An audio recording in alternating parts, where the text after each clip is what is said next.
All right, good evening. Welcome to the show. Welcome to America's Third Party and Truth Tuesday. I am David Sponheim, and this is our daily show. We are doing a nonstop interactive show directing people to the voter revolt. That's right. We are in the middle of the voter revolt, everybody, and we are totally pissed off that the two parties still have control over our country.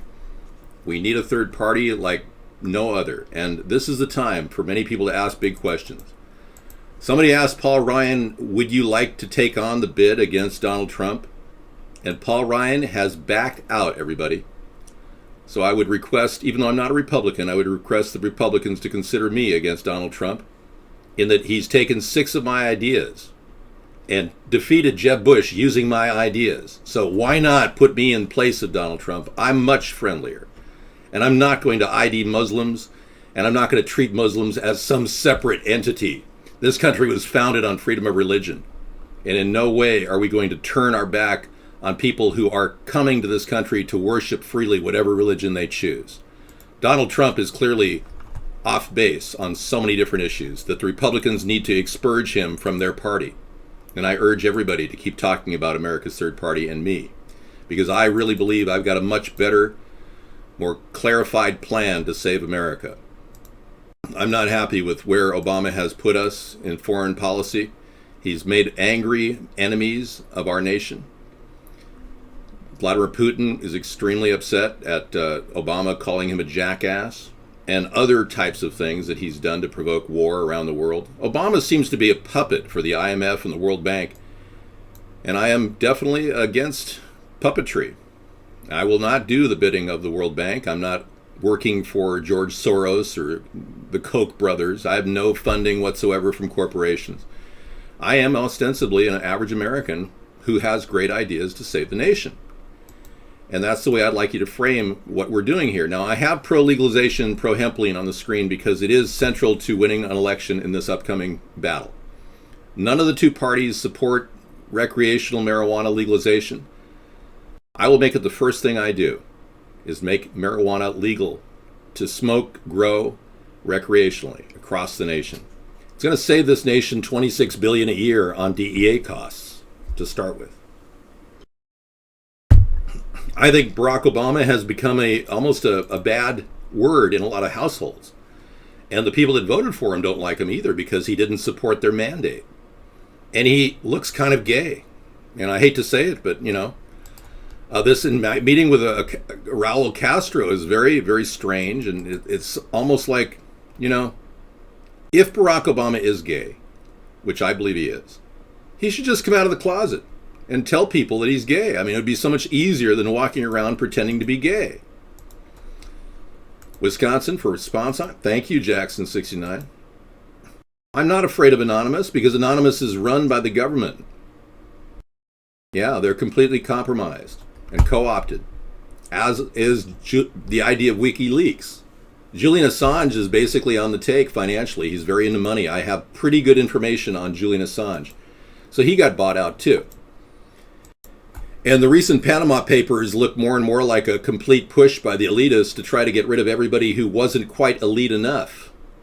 There's all kinds of redactions in the Panama Papers that they delivered through WikiLeaks, which is really strange. Everything about that's strange. All right, we are taking questions from the audience, and we're going to open up guest chat and take questions from all people around the world. Now, as you know, if you're watching our show from another country, we are trying to develop a third party here in America, and we even have bumper stickers on our website that we put out, like this bumper sticker right here. Just because you're in another country, you can certainly, make a copy of a bumper sticker or something. But we're trying to promote the idea of a third party. It's really important. You're claiming I have a rubber face? That's fascinating. You must think I'm some sort of an alien or something. Way to go, Donald Dump. Yeah, you just need to go to our website, AmericasThirdParty.com, and click on the Become a Member site button. Fill out your address if you want to become an elector. Just leave your email address if you just want to be a member. Well, I am, but I'm trying to get more fresh water too. I'm looking forward to that. These shows are extremely difficult in that I took over the show almost 80-90% of the time when Sarah had to work full time. And I decided, this is a very important time in my evening that I would dedicate to this show. So it's not exactly easy for me to do these 4 or 5 hour broadcasts every night for the past 7 years. America does have access to sin, for sure. It's got all kinds of immorality going on in our country. But hey, I'm not here to tell you what's moral and what's immoral. That's for you to decide. Hello from Japan. Good evening. Guest 198 from Japan. Good evening. We've got a lot of people from other countries. And we've got from Mexico. Hola, Tandalejo. Good evening. When will you stop to broadcast? Well, we don't stop broadcasting. That's the point. I don't know if they're true. The Panama Papers look like they redacted information. It could very well be false because they released certain ones and they don't implicate anybody high up in the Western governments or the elitist governments. And they try to implicate like the Prime Minister in Iceland. Yeah, because they're trying to separate from the IMF and the World Bank. I mean, it's like they targeted all these people that want to separate from the Rothschild funds. I didn't get a college education paid for. Yeah, I was a victim of affirmative action, where they treat white people differently than black people. In a country where we're supposed to have a Civil Rights Act, talk about hypocrisy. If you're white, you can't get a scholarship and you can't get into the Ivy League schools. I was number 1 in my high school class of 770 students. I graduated with a 4.0, and I had very high SATs, but I was turned down by Princeton, Harvard, Yale, and Stanford, which I would consider close to an Ivy League school. And it's ironic because my great-great-great-great-great-grandfather was the founder and formative figure in the formation of Harvard, the university. I didn't use my mother's maiden name when applying. I didn't change my name from Barry Soetoro to Barack Obama either. And I didn't get any federal funding from affirmative action for being a Native American, even though I have a relative who is a Native American. I must tell you, by the way, I will, as president, insist that Senator Elizabeth Warren, take a DNA test to prove that she is 1/32nd Cherokee Indian. And if she in any way fails that test, she'll be charged with a crime for lying to the American people and to Harvard University and to get affirmative action money. That's right. We do take calls. Yeah, operators standing by. Our number is 707, your ATP. Yeah, what's poppin', Jackson? Anyway, I'm a classic victim of affirmative action, so what better person to run for president against the odds of Hillary and Donald, the 1%ers?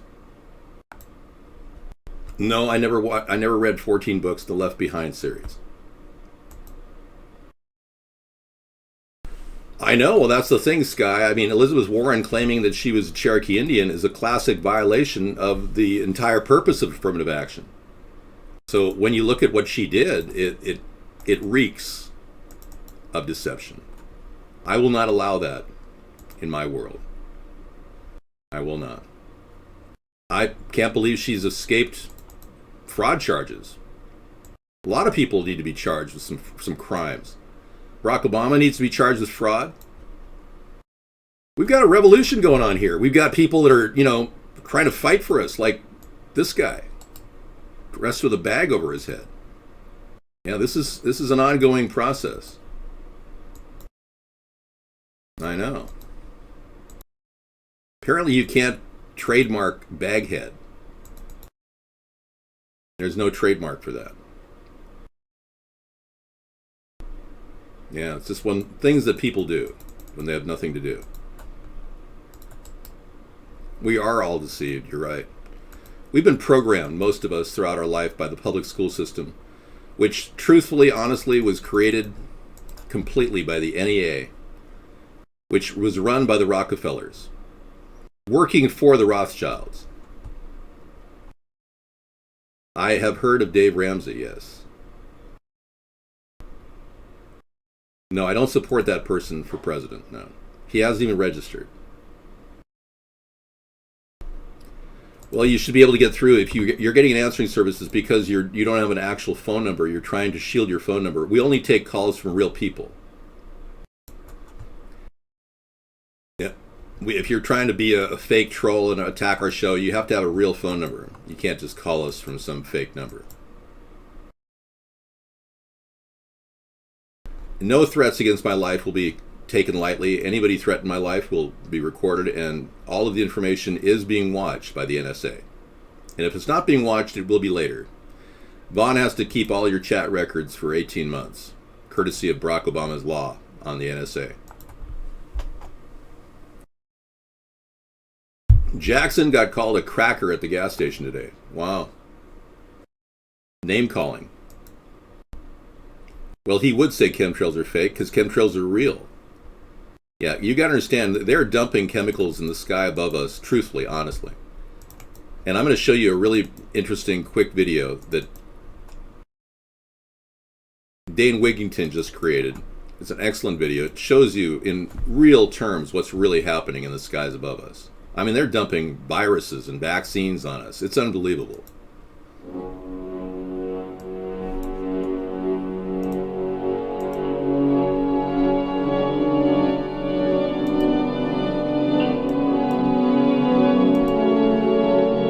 This video contains some of the most compelling footage yet captured of the ongoing atmospheric aerosol spraying assault.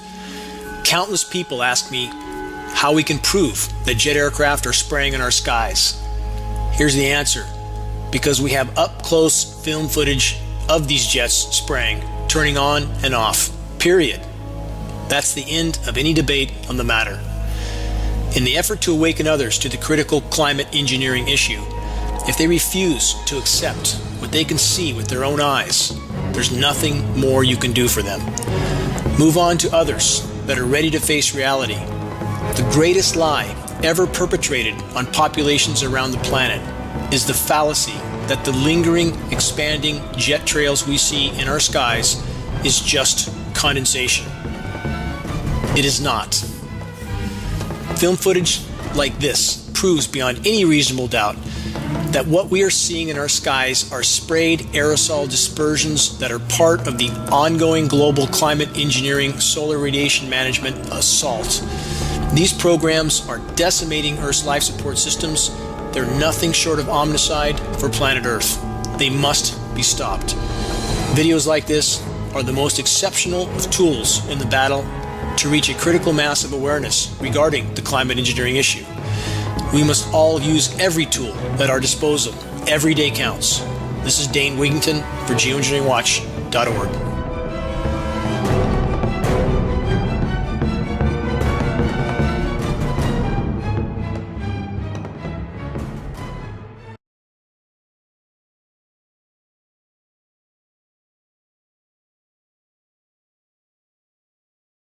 It's more than a dead end. It's an end to humanity if we let people do this.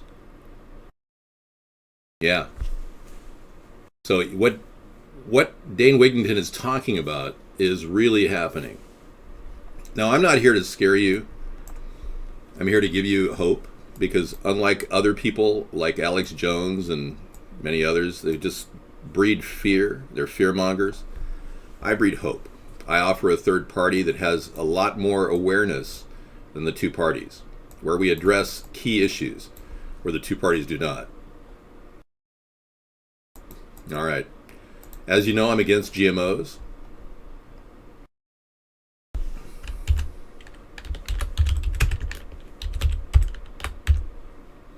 Chemtrails. And I'm the only candidate who's actually talking about chemtrails, believe it or not. Fluoride in our water.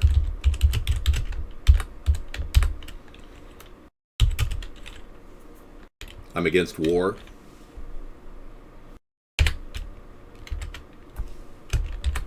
But we'll leave it with that right now.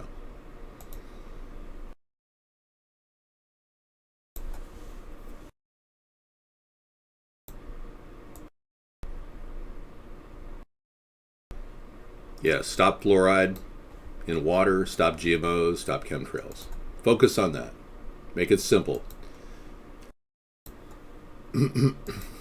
Bees are suffering from an end product, glyphosate. Glyphosate, which is used up in GMO products, Roundup Ready products created by Dow, Monsanto. Any of those products are actually overly using glyphosate, and glyphosate is deadly and causes a break in the tree of life, if you will, the life cycle. Okay, no red and black. All right. Are you guys going to have a conversation with each other, or just... And Meow TV is actually claiming these tests are conducted to understand the dynamic of high-altitude winds? You're still in denial, Meow TV, on chemtrails? Really? And Frankie says they don't use chemtrails to drive the weather. It's used to reduce the population. I agree, Frankie. Yeah, they're dumping chemicals, nanoparticles, shards of fiberglass in the air.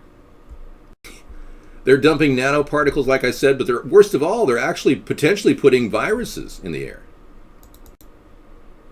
Yeah.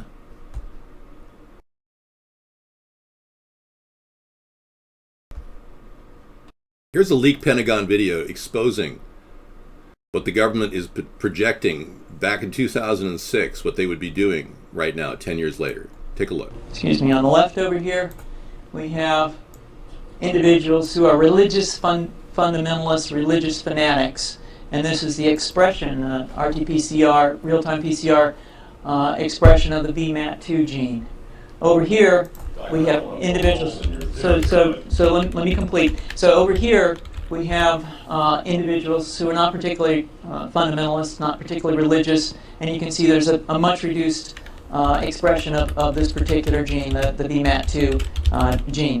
Another evidence that supports our hypothesis for the development of this approach. What you see here is by spreading this virus, we're going to eliminate individuals from dying on a bomb vest and going into a market and blowing up the market. So our hypothesis is that these are fanatical people, that they have overexpression of the VMAT2 gene, and that by vaccinating them against this, will eliminate this behavior. So we have some very, very remarkable data in this next slide.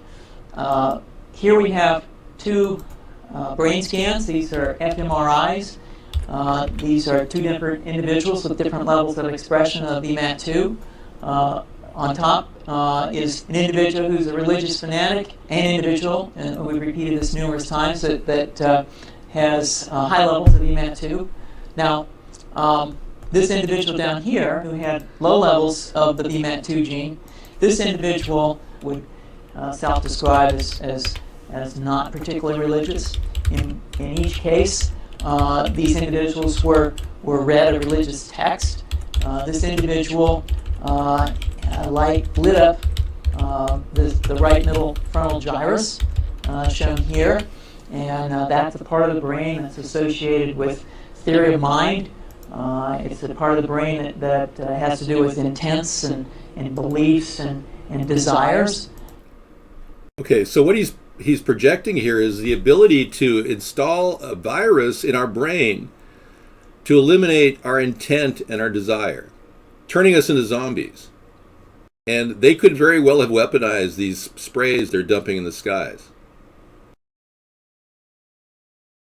The whole web of government lies is huge. I know, Frankie. I'm not here to talk about wild question marks. We're here to talk about what we do know. And yes, they are dumping chemicals, and they are studying viruses to be used to placate populations of people.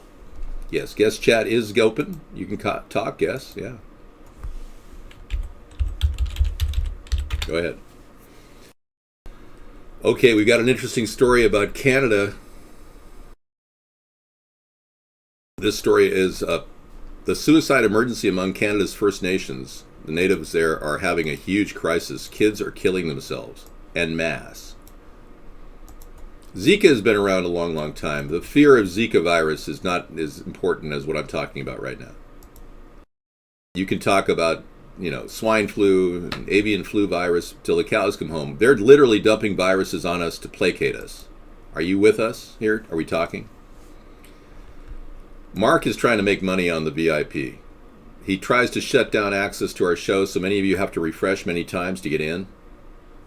And that's ridiculous. Absolutely ridiculous. It's a money grab. It's not something that I approve of.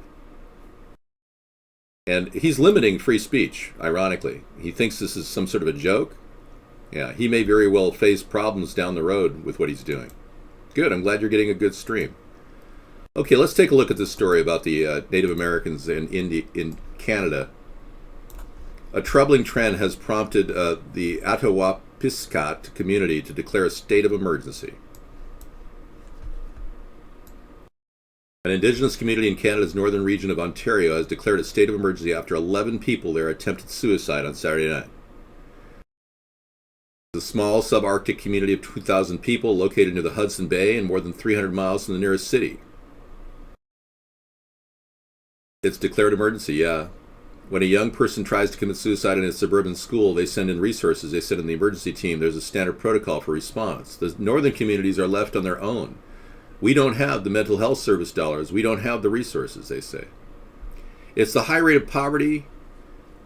Many of these kids, by the way, have, like in the Inuit tribe area, they've actually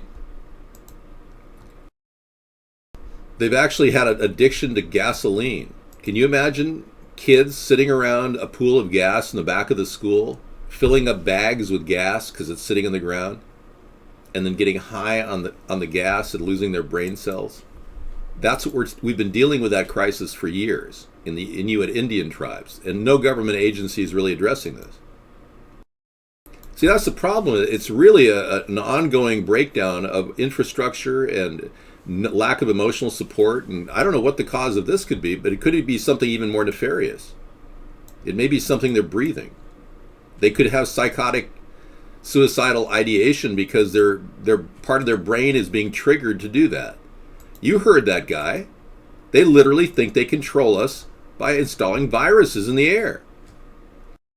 Now, there was a study on vaccinations, airborne vaccinations, a few years ago. And you remember when they had misters? They were out for like 6 weeks, and they disappeared right away.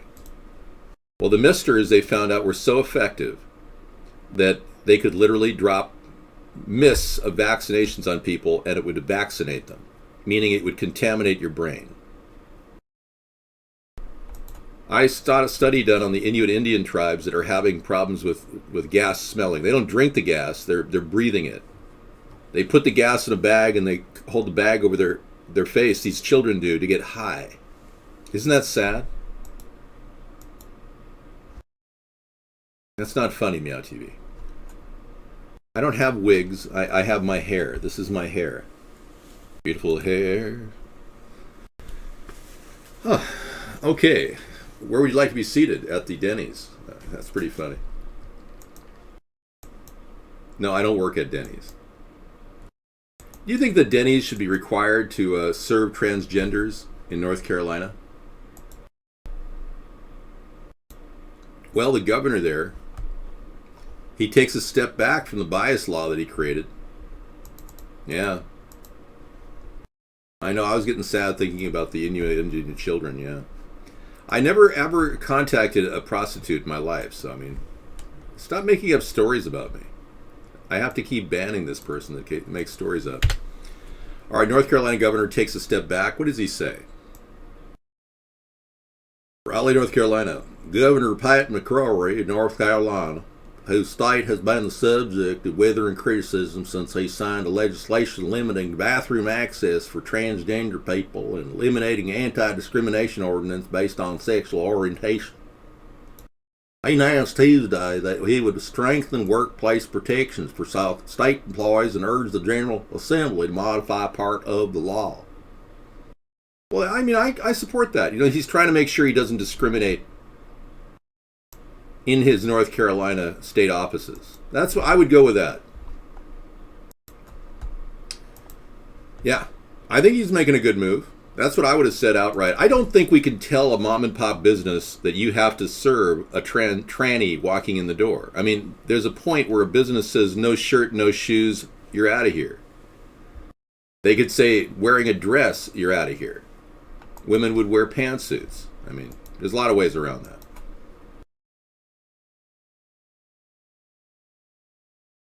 Not the government business. The government businesses will not be discriminating. Yeah. So that's what I would have said. Yeah, that's good. He just doesn't want to make a litigatory nightmare for himself in a state where trannies want to, go around and try to hook up with heteros. Yeah, business owner has a right to freedom. Exactly. I agree. I stand by that. And I've been dealing with this issue for about 6 months now. No, it's not an embarrassing analogy. What if a young man, 18, 19-year-old, wanted to work at a lesbian day spa? And he goes up there and, he wants to work at the lesbian day spa. And the women go, you are a dude. Why do you want to be... All the women are naked in here. Oh, I don't know. I just thought it'd be really cool to work around lesbians. Well, we don't need you here. Well, you can't discriminate against me. I mean, come on, man. I want to work at a gay lesbian health spa, dude. Seriously, this could happen.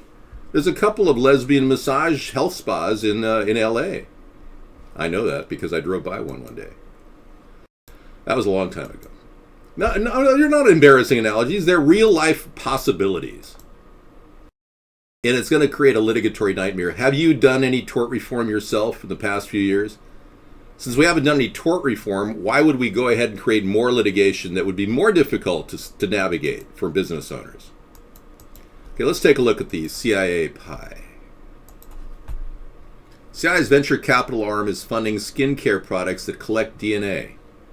Oh, you got to love this. Oh my gosh.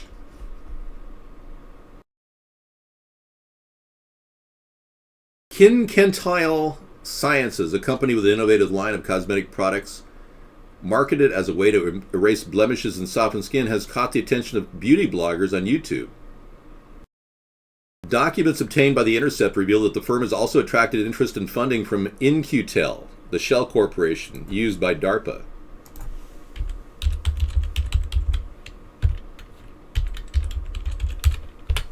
Okay, let's start again. Right. A previously undisclosed relationship with the CIA might come as some surprise to a visitor to the website of Clarista, the main product line of Skin Sential Sciences, which boasts of a formula so you can feel confident and beautiful in your skin's most natural state. Though the public-facing side of the company touts a range of skincare products, a patented technology that removes a thin outer layer of the skin, revealing unique biomarkers that can be used for a variety of diagnostic tests, including DNA collection. The website said it's painless. It's said to require only water, a special detergent, and a few brushes against the skin, making it a convenient option for restoring the glow of youthful complexion, and a novel technique for gathering information about a person's biochemistry. Wow.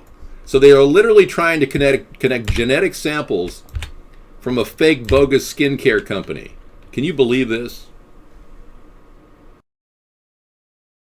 I must tell you, the United Extremist is a person that I cannot possibly side with.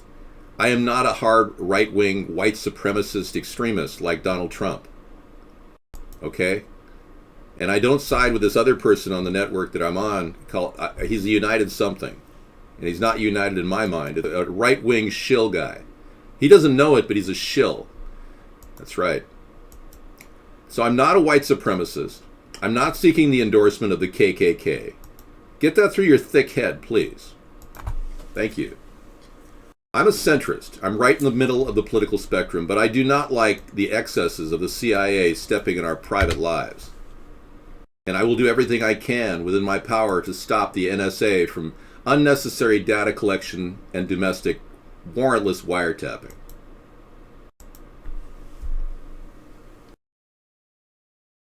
All right, any other truths that we can deal with? How about the incredibly messed up reality we're living with, where great energy solutions are being suppressed and shut down throughout history by a very corrupt government? Yeah. Let me give you a link to suppressed inventions amazing locomotion. And we'll look at something here that, yeah, I'll give you this link by John Freeman. It's really good.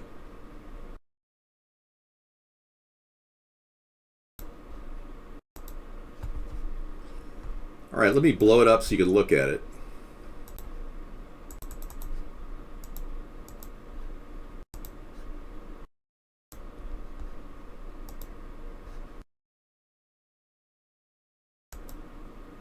Thank you. All right, so you think, well, this is a small little thing right here that we have to deal with. Super mileage autos and fuel systems, that's, there's just a few things. I'm sure they've come up with carburetors that get, 100 miles per gallon. And they probably can't possibly keep this up because, well, the car will clog. And if you get 100 miles per gallon, it won't work right. Or something. And there's probably only a couple people that have done that, right? Wrong. Hundreds of people have come up with cars that get 100 miles per gallon. I'm going to take you on a journey of profound importance that many of you have never even considered. That you're purposely getting 30 miles per gallon in your car. They're purposely suppressing your energy efficiency so they can profit from you. That's what they're doing. So look at all the different carburetors. I'm going to roll them in front of you. The Basel carburetor, the Kendi carburetor, super carburetors, the Deserator, water to gas conversion powder, burn water, gas water mix, water and alcohol motor, super mileage additives, the Laco gas additive formula, highway aircraft car, ultrasonic fuel systems, super mileage from fuel vaporization. This is huge, by the way. All of this has been suppressed. All of this is either they bought up the patents and sat on them and then destroyed the patent. The government has done nothing to prevent this from happening. So truthfully, if we simply made a rule in Congress that if someone was to patent something, they have to license it. That's all we've got to do. They have to license it at a fair value. We would automatically see all these things develop. I agree with ethanol being bad for motors. But there's a lot of great vaporization solutions. One guy came up with a way to get 200 miles per gallon. So what do you see when car companies like Volkswagen come up with a vehicle that gets 300 miles per gallon? Believe it or not, they did. Volkswagen has created a car that gets 300 miles per gallon. And they're being attacked right now by the U.S. Transportation Department. Volkswagen is under investigation. They're going to be facing billions of dollars in charges, which, yeah, this is serious.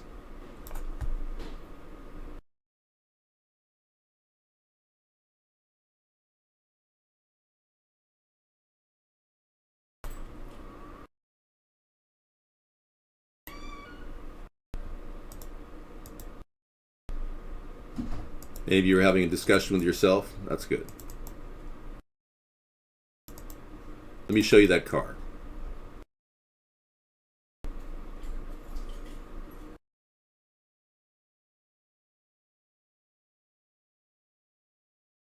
Well, I don't have that car. I thought I did, but I don't have it. I have my car. Now, I bought a car for Sarah, too, that's identical to this.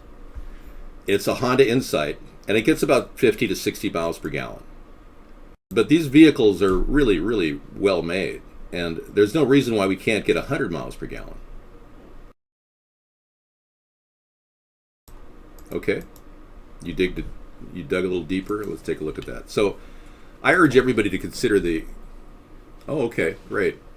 We'll take a look at that story. Hi, Sarah. Hello. How are you? I'm doing well, thank you. Have a good day. Yeah. Get that thing behind you out of there. Yeah, I did all well. How was your day? Well, okay, good. It was good. Hi, Jackson. Pentagon is spending millions for airborne Ebola vaccine. Wow. So they're already preparing some sort of Ebola vaccine, crossbred with rabies and Ebola. Huh. Concern contradicts the Fed's claim about how the virus spread. Yeah, it doesn't surprise me the Pentagon's researching things like this.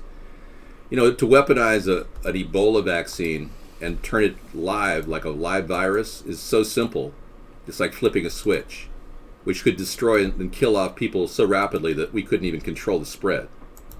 If they produce bad, faulty vaccines continuously and then suppress movies like Vaxxed from being shown at various movie festivals like Tribeca, they got Robert De Niro, who has a son who has autism, who's concerned about this story about how vaccines affect autism.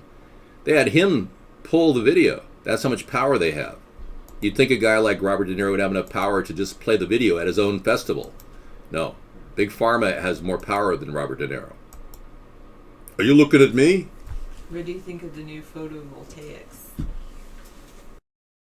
They're pretty cool. They claim that they're more expensive to produce. No, we did not pre-order a Tesla 3. We love our Honda Insights, so we're going to keep those. Yeah. I shut up the car. I'm glad Sky C. Sky Casey. Okay, so some people are, they've got to have cowbell every few minutes. Thank you. So we give you cowbell. Some of you are seeking cowbell. We have cowbell. Thank you, Cal.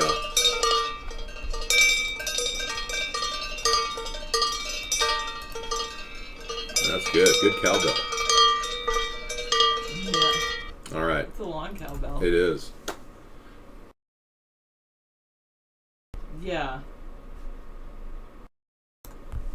Yeah, the Tesla 3 I heard is going to be around $40,000, which is definitely going to put, as they say, they're going to put the Chevy Volts on a run for their money. Let's just say that.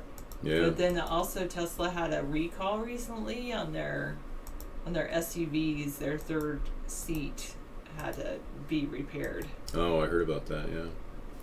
So I was just going through all the different technologies that have been available for years that have been shunned. I was just getting started on the list. These are all the technologies, and I'll give you guys the link. Every one of them is a good solution to getting high mileage for vehicles, and all of them have been destroyed.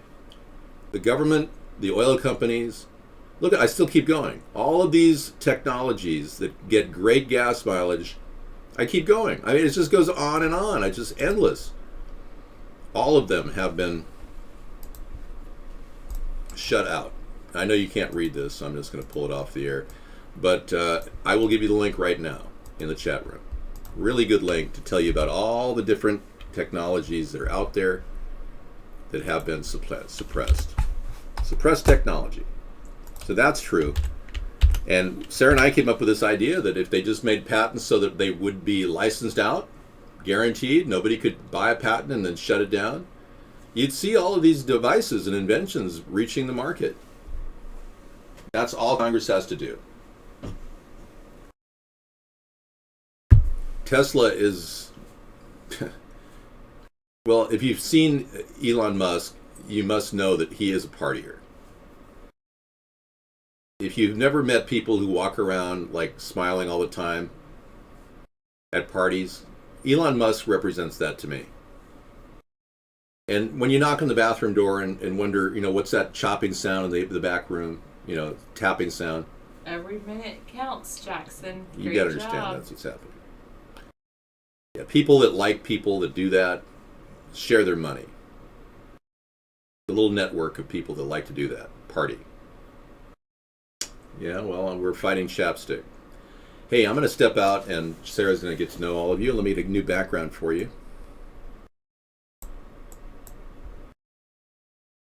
Okay. Either way, you can leave it. No, it's okay. I'm just going to bring you into the field of space, the final frontier. There we go. There you go. Thank you. Okay. Thank you so much.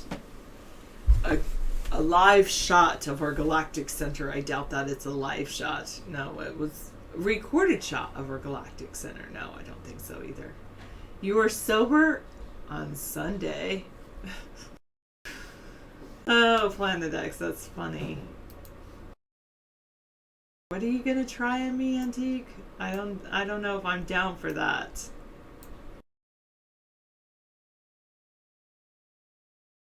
Oh, what did David do? I don't know. There we go. Alright. Try opening guest chat again. You know they didn't handle it before, but just try. You really think I should? What were they doing before?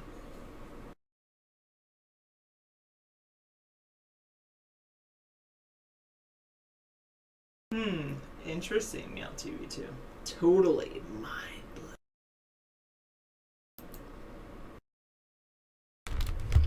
What does that mean, not counting even sober for a total of 20 years? Not counting before your age of 12?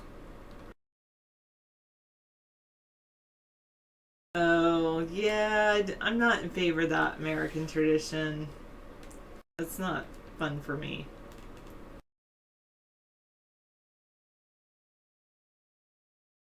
I haven't seen the viral internet star Double D, so I don't have an opinion on that person, whoever it is. I don't drink though.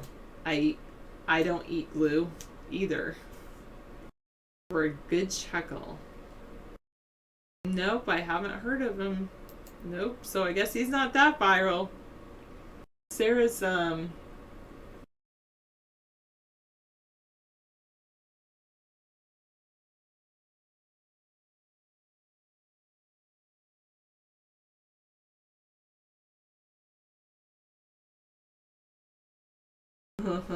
that's pretty funny. That's cute, Dogbone. I guess he's not that viral if Sarah hasn't heard of him. Hello, Plastic Canvas from the United States. Oh. Hi, lovelies. DT Allure is from Canada as well. You had a lot of influence. Other people were influencing you. You first smoked weed at age of 9? That's so young. I'm sorry for your lungs. You get high and eat Lucky Charms? That's hilarious. Wow. I've heard people say similar things, Bag End Audio. Oh, goodness. I didn't need to know that, Sky KC. Thank you. AmericanIntelligenceReport.com. 8th grade test from 1912 shows how American education has been dumbed down. Take the test. Ooh, I like that. Take the test. I'm totally going to take it. 8th grade education from 1912. It was donated to the Bullitt County History Museum. Many of the questions feature the fundamental foundation of education that we seem to have lost due to the dumbing down of the education system.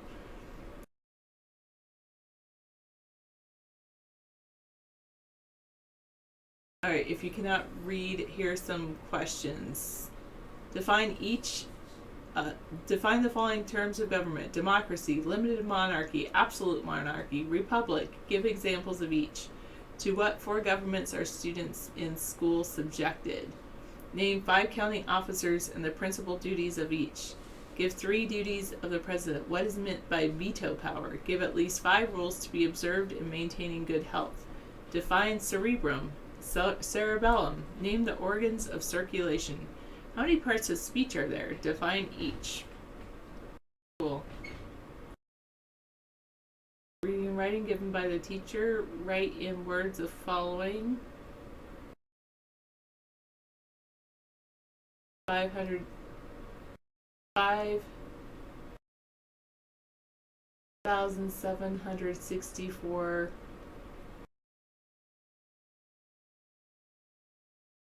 10,000ths. I don't know what the one with the, I think that's a 0, so 3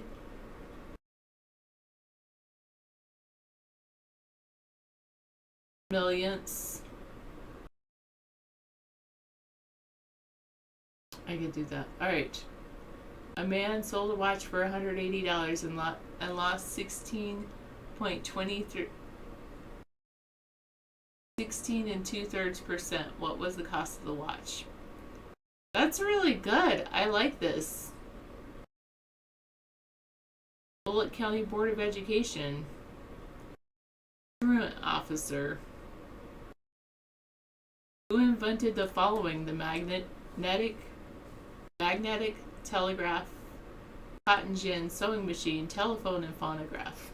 Nice. I like that. Thank you very much. I'm just that way, Sniper. I was born this way. I was raised in the South, maybe? I don't know.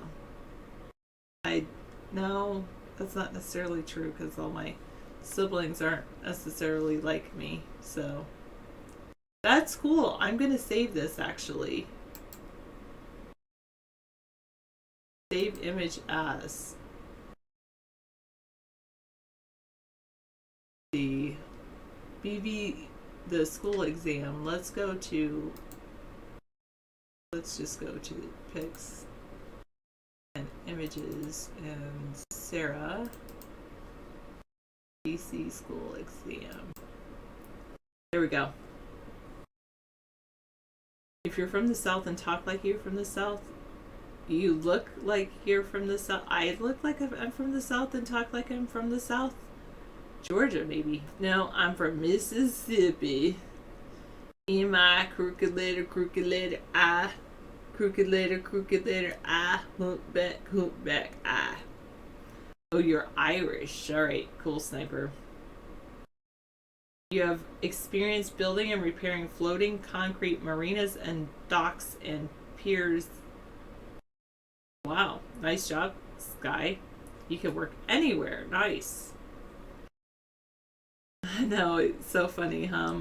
Monkey times. What has a head, a tail, is brown, and has no legs?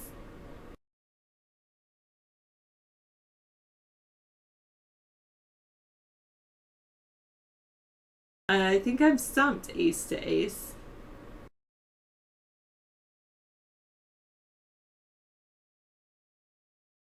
In the ghetto. You're a carpenter. Nice, Planet X. You want to leave the USA for the Bahamas? Nice. Maybe Cuba? They might need to update their marinas.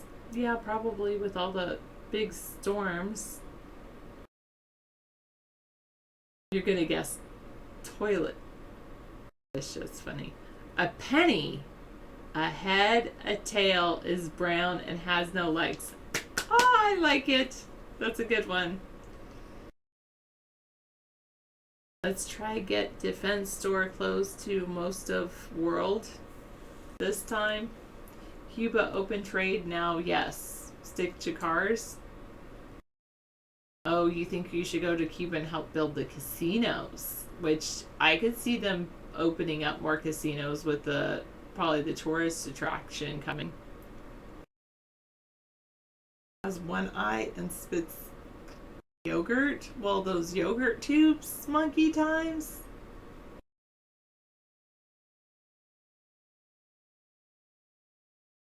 Yeah, that's definitely true, Sky. I would say you might have a good point. Clean jokes have no place on the internet. I think they do. We need to bring back the clean jokes again. Tannin yogurt cute tubes, of course, exactly. Well, yeah, because some of the things that they've done is like they isolated everyone with AIDS in Cuba, and they didn't let anyone go into Cuba without being tested for AIDS. Well, I totally disagree. I totally didn't think I have a good sense of humor. And because I don't laugh at a lot of jokes. I do not like body humor jokes. There's quite a few things I don't like, but I think that I just have a different sense of humor. I don't have, like, because for a long time I just thought I didn't have a sense of humor. So, well, he said he's Irish, so he's probably from Ireland, right, Sniper?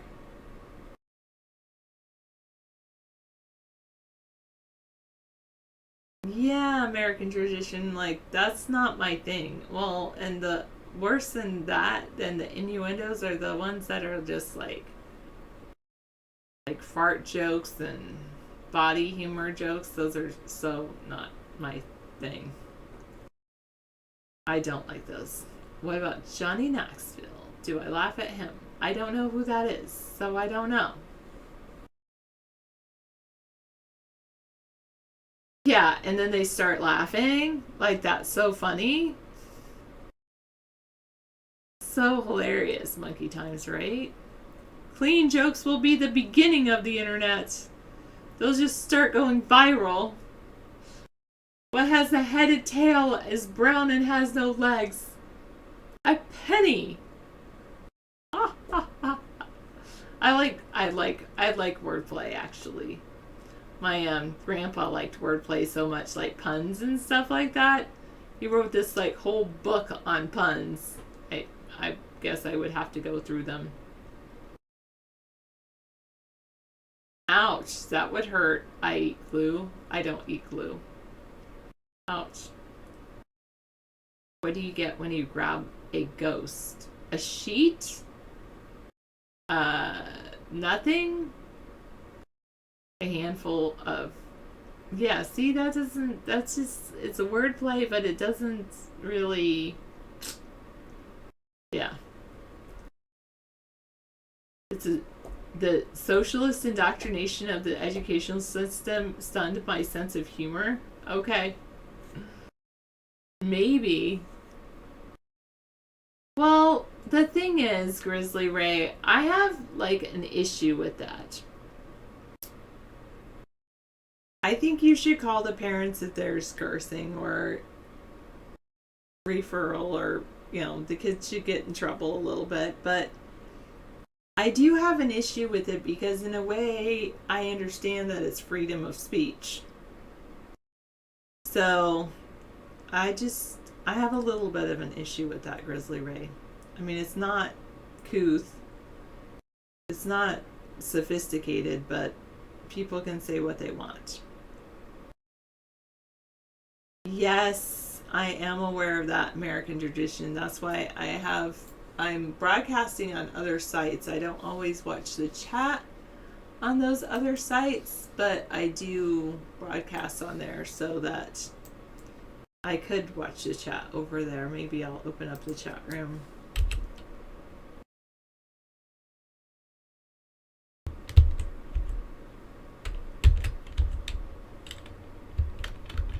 Anyway, that's one of the reasons that I do broadcast on other sites, because I am aware that there's a lot of lag and things like that, of that nature. And I know I need to monitor the other sites, just because then if people come in. Yeah, David definitely wants to start and test out on that site again. For sure, American tradition. Thanks, Sniper. I know you've always seemed to have some kind of rapport with me. Just one of those things. Somebody ate 2 large bars of dark chocolate before Christmas, and the vet says whoever did that has kidney failure. Probably the two aren't related. I don't drink wine, heavy duty. You're probably talking to someone else in the chat room, because I don't drink wine. There is professional speech, yes. You don't think children have a right to freedom of speech? I think children should be protected under our Constitution as well. I don't think that fetuses are, but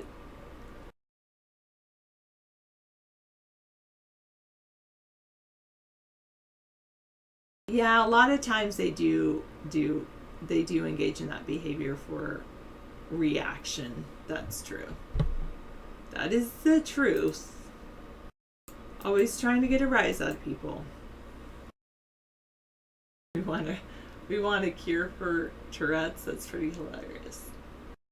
Define longitude and latitude. Name and give boundaries of the 5 zones. Tell what you know of the Gulf Stream. Locate the Erie Canal. What water does it connect and why is it important? Locate the following countries which border each other: Turkey, Greece, Serbia, Montenegro, Romania. Name and give the capitals of the states touching the Ohio River.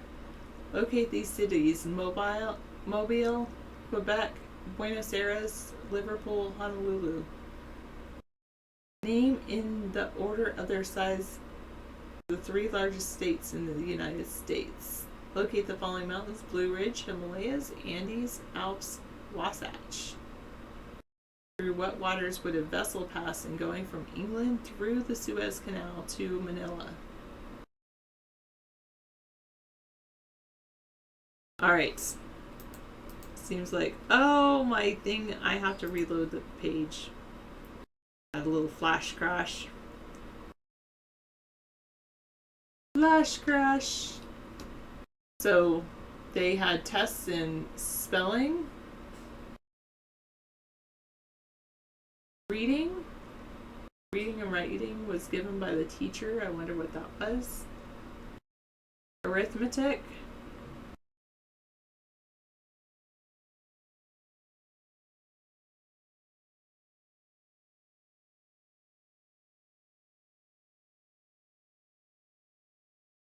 $1.62 a half a cord.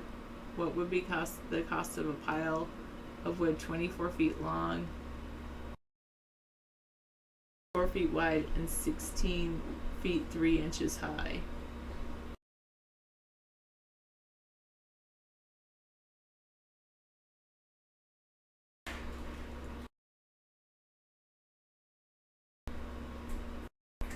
I think these would be great questions for students to go and research and find the answers for.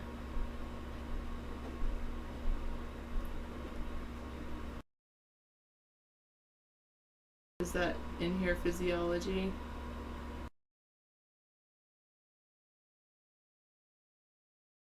Good.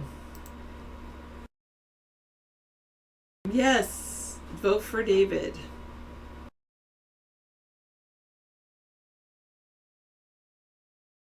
I think that would be good.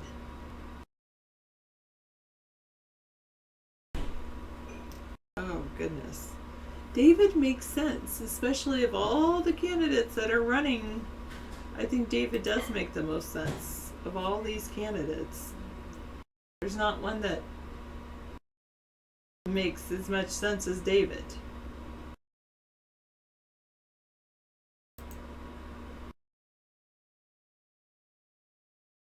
No, he never insinuated that we knew England, because we wouldn't. Wanted cats can be male, female, or both male and female at the same time. They can also be dead or alive at the same time if placed inside a box. What? What are you talking about, Meow TV 2?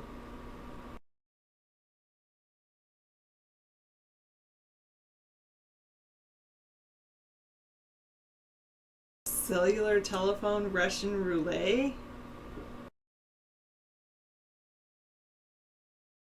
Thank you very much, Sniper.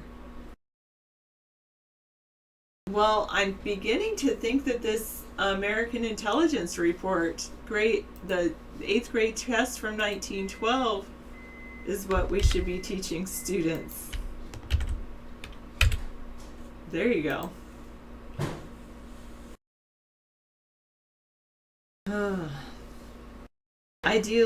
I actually do like Common Core math, and the ELA is okay too.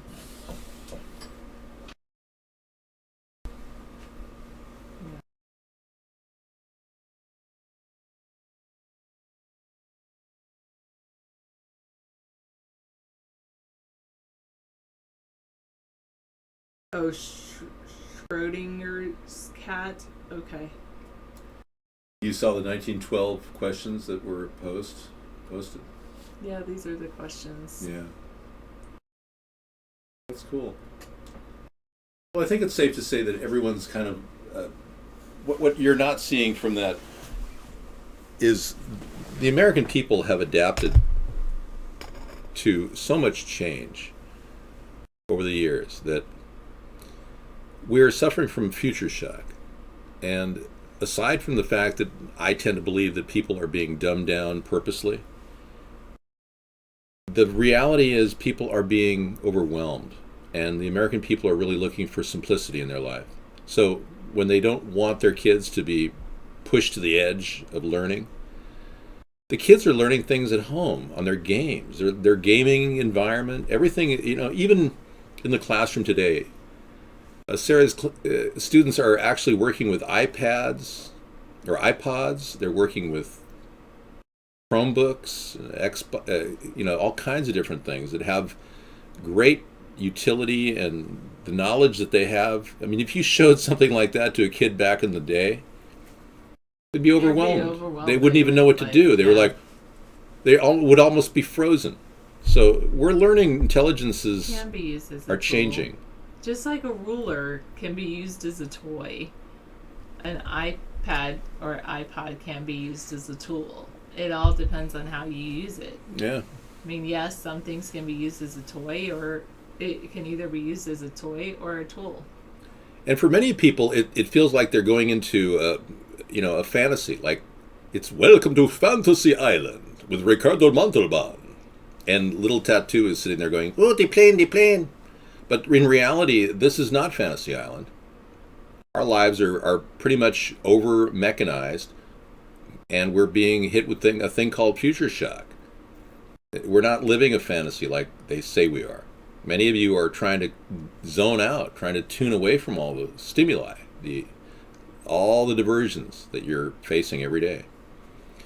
So simplicity really is the key here, and building a political platform that really is addressing the key issues affecting human beings, individuals, is what we're all about.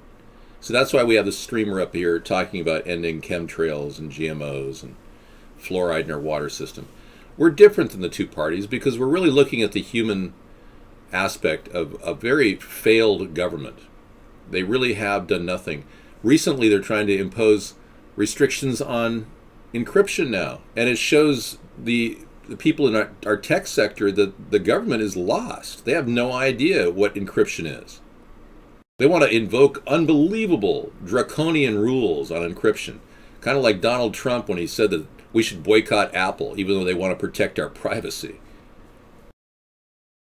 Okay, well, the fact is, Chase made a good question, NASA and space investments versus military investments. Well, really, NASA doesn't earn a profit, and what we offer to the table, Chase, is the idea of getting a government return on investment. And we need to gear toward getting a government to run efficiently. And NASA should be earning money. They should be delivering payloads in the atmosphere. Satellite payloads could pay money. We could be mining the many different rare earth metals on the moon. We're not doing anything. So we've got a real political problem we're faced with now. A government that can't cut the budget, a government that can't even resolve key problems in the country. A nation filled with government leaders that are in it for profit, not for people. And a real huge gap between the rich and the poor. And it's getting bigger and bigger, and it has been for some time. Yeah, people are turning away from the news about both parties frauding the election process. People are just rolling over. It's hopeless trying to save them. Well, Cat's Tail, I still believe that a write-in candidacy will force a recount. So at the very least, let me get my name on the screen. Okay, let's start with that. I mean, some of you are waiting for an alien to take over and somehow, take you to another dimension.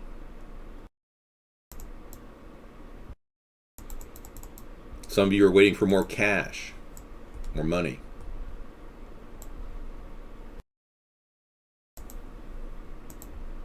Well, I don't blame you. For a lot of people, money equals freedom. But if you spend all your time spending every cent you have and every dollar you have, every minute you have in your life trying to make money, you're probably going to die soon. So you can take the whole thing to the ridiculous. And some people are so involved in money they want to be president just so they can be richer, which I think Donald Trump wants to do that. I'm working to expose them right now. We're reaching out to a lot of people around the world. Hey, long time, yeah. Hey, DT Laura, welcome. You're here. Ricardo aged well, yes. Welcome to Fantasy Island. Welcome to Fantasy Island. Witness the rich Corinthian leather. Yeah. No storm. There was a storm earlier, but not anymore. We just had a kind of a massive chemtrail drain. You get chemtrails, and then 3 days later you get a massive amount of rain, and then it's over. It's like, boom, quick. Let me get over here.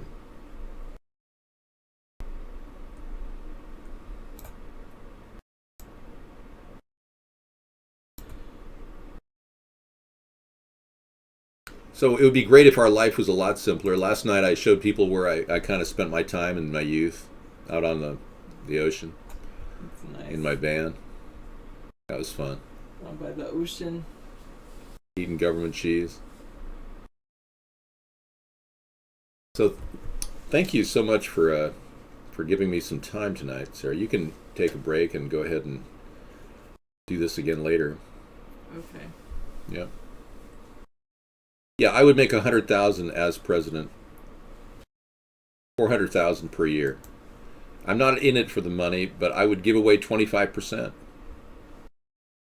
And I want to introduce something that many people don't understand, but it's why I think, thank you, we should be different than the other two parties. I don't support giving all the illegal aliens that come to this country extra money. So we have a plan called Pay Americans First, where we offer no benefits for non-U.S. citizens. Now that's not to say I'm not going to have a robust food supply at food banks. We will. We'll make sure that we have housing alternatives like tent cities available for people who are displaced when we stop giving them Section 8 vouchers because they're a non-U.S. citizen. So we'll have things in place to deal with people, but we don't want you to come into this country thinking you're going to get a free ride. And that's a big departure from what the other presidential candidates are putting out. They don't have any plans like this. In fact, Donald Trump just talks about, stopping refugees. He doesn't really believe it. He actually supports the idea of refugees who are concerned, Syrian refugees. He was actually bending on the refugee issue in the debates. He actually said that, well, I understand that people are trying to help them, and the Syrian refugees need. You can't have it both ways, Donald. You're either against refugees coming to this country or you're not. Don't bend. Don't give in. We will have places set up at places like, obviously, Ellis Island and the Channel Islands on the West Coast to deal with people that come in on boats. But mostly will be the southern border issue will be a major focus of the 2017 campaign. Solving the problem with the border. So my idea with a 1,000-mile fence really is a significant solution to a potential population surge upon our borders from south of the border. And we know the fact is their population growth rate is 31%. That's the truth. Ours is about 5%, and it's due to illegal aliens coming in the country. And there are U.S. kids dying of hunger. I know. Now, what don't you like about the fact that I'm paying Americans first? It doesn't mean I'm not going to pay non-U.S. citizens anything. I'm going to put out provisions for people. But if you're a green card holder and you got in here because Obama let you come in, you won't be receiving any Section 8 housing or food stamp money. And right now, the food stamp dimension is changing. If you're 18 to 49 years old, you have to work 20 hours in a work service job in America now. That just happened recently. Yeah, and there are a lot of more people formed in tent cities around the country. 25,000 in every city now. And we doubled our homeless population because Barack Obama didn't do anything to stop it. Well, we are doing a show right now, yeah. I'm just not getting up and tap dancing for you right now. This is the voter revolt, okay? You're in the middle of the show right now. Yes. I cannot believe how bad that coffee is. God, I just kicked myself for buying these $3 containers of 2.5 pounds of coffee. Ugh. And you know me, I'm so frugal, I'm drinking it. Section 8 doesn't exist. The program is closed. No, that's not true. It does exist. I've seen it happening all around me. Section 8 vouchers go out all over the place. Slumlords make money on Section 8 vouchers all across the country. Tons of money. Most of your money at HUD goes to Section 8 vouchers. HUD has a program called the Home Program, which we would like to take over. It's a $4 billion operation per year that if we use the Home Program, instead of just give slumlords money, we would be able to create jobs, at the same time fix up houses. So we have our Homestead Renewal Plan, which will be executed through the Home Program. It's a pretty novel idea, and it could very well create lots of shovel-ready jobs. I don't like using that word because Obama used it and made a mockery of it, but yeah, it's getting so sickening to refer to Barack Obama now. It seems like he's so out of it. He was never a good president. Silver just took a huge increase to $16.15 an ounce from $15.85. It's a big move for silver. And gold seems to be going up too. Dow Jones still hovering. Everything's controlled. The whole media is controlled. That's a fact. We have Section 8s all over the place. Cholo. Yeah, there's Section 8 housing vouchers going out to many people who have good, solid living environments too. Not necessarily slumlords. So we don't want to just chop the system in half. We want to make sure that the slumlords are not sucking up the money. What constitutes a slumlord? Anybody with multiple requests for improvements and doesn't do a damn thing. That's a slumlord. When the people want to fix their faucets, they can't get that fixed.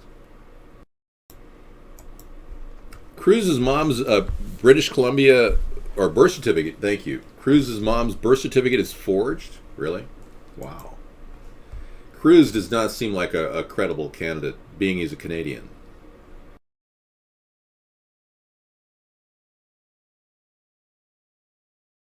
Your government's not going to give you anything either, Sniper, you know.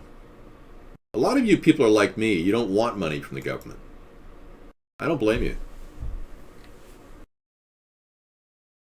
So when I say pay Americans first, I really don't see it as a big loss.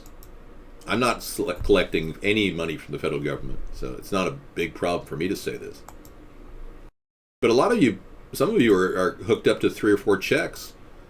I've known of people that come to this country just for a short while and apply for benefits, and their one family member stays here, claims that they're all living here, and then they go back to Ukraine. And that one family member collects a check for $50,000 a year in welfare and Section 8 housing vouchers. I mean, it's just unbelievable, the fraud and ripoff going on by illegal aliens. But like Kennedy said, yes. Ask not what your country can do for you. Ask what you can do for your country. Thank you. Ask what you can do for your ask. Ask Rose if I can come home on the holidays, if she'll let me into the door in Hyannisport. I think the Irish are good people, and I've never been in any way prejudiced against Irish people. I think, we've all got good backgrounds heritage-wise. No matter where you're from, Nigeria, Ireland, whatever. I'm not here to say one thing is better than the other.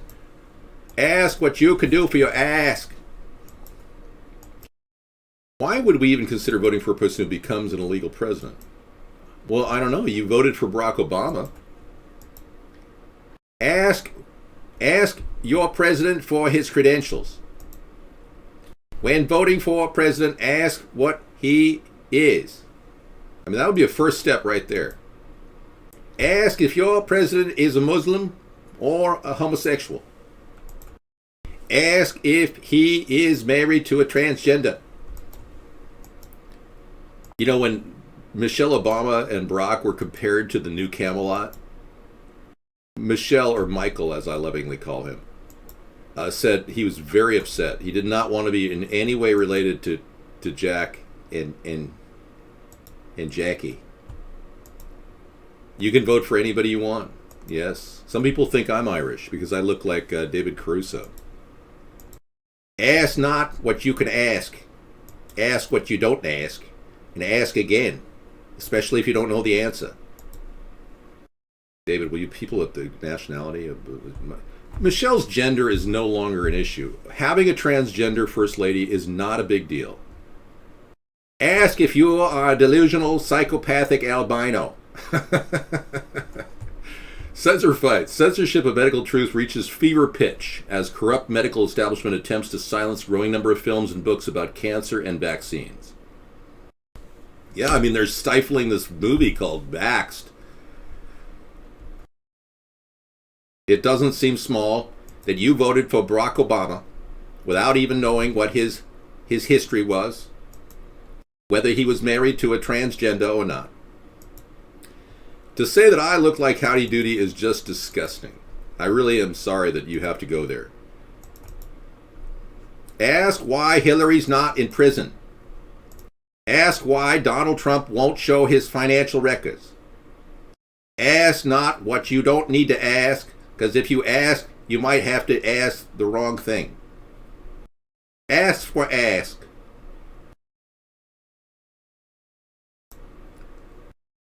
Do ask, don't tell. This is what our military is dealing with. 1, 2, 3. 1, 2, 3. 1, 2, 3. 1, 2, 3. The military cannot train anybody properly in Afghanistan. Ask why we are in Afghanistan. Ask why our government protects the warlords that grow opium. Ask why the CIA continues to make $50 billion a year on the sale of heroin. Ask, ask, ask, ask. What are my qualifications to become president? I'm over 35.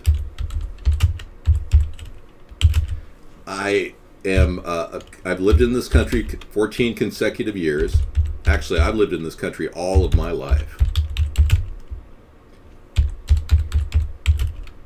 And I am a U.S. natural-born citizen.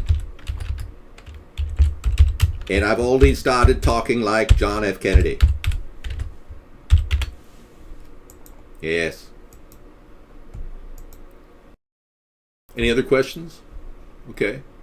We've got a story here regarding the bombshell. Associated Press willing. Let's clear the board. Thank you. Willingly cooperated with the Nazis to crush the freedom of the press just as they suppressed narrative questioning on Big Pharma. Many of you don't know that Bayer was a former Nazi company.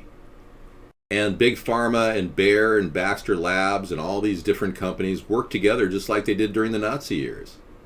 So when they needed to get rid of that movie Vaxxed, which showed the dangers of vaccinations, and I'm going to add that to my list.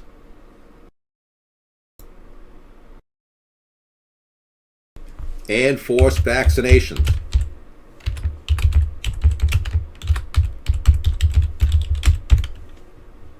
This is not a forced vaccination problem.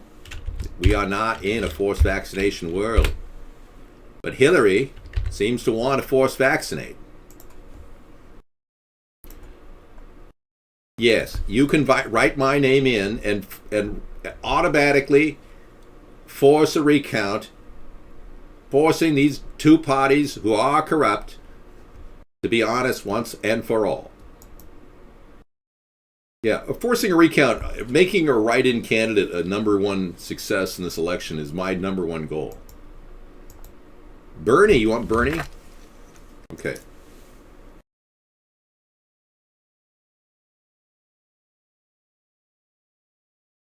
I'm going to save you from the Wall Street executives who are taking your money. I am going to solve this problem. I don't know how, but I'm going to do it. We need to get everyone to stop the rich people, so I'm going to tax all of you to pay for this process. Something like that. I'm not trying to insult you, no. We're just having a little fun. Relax. We're in the middle of the voter revolt, all right? Deal with it.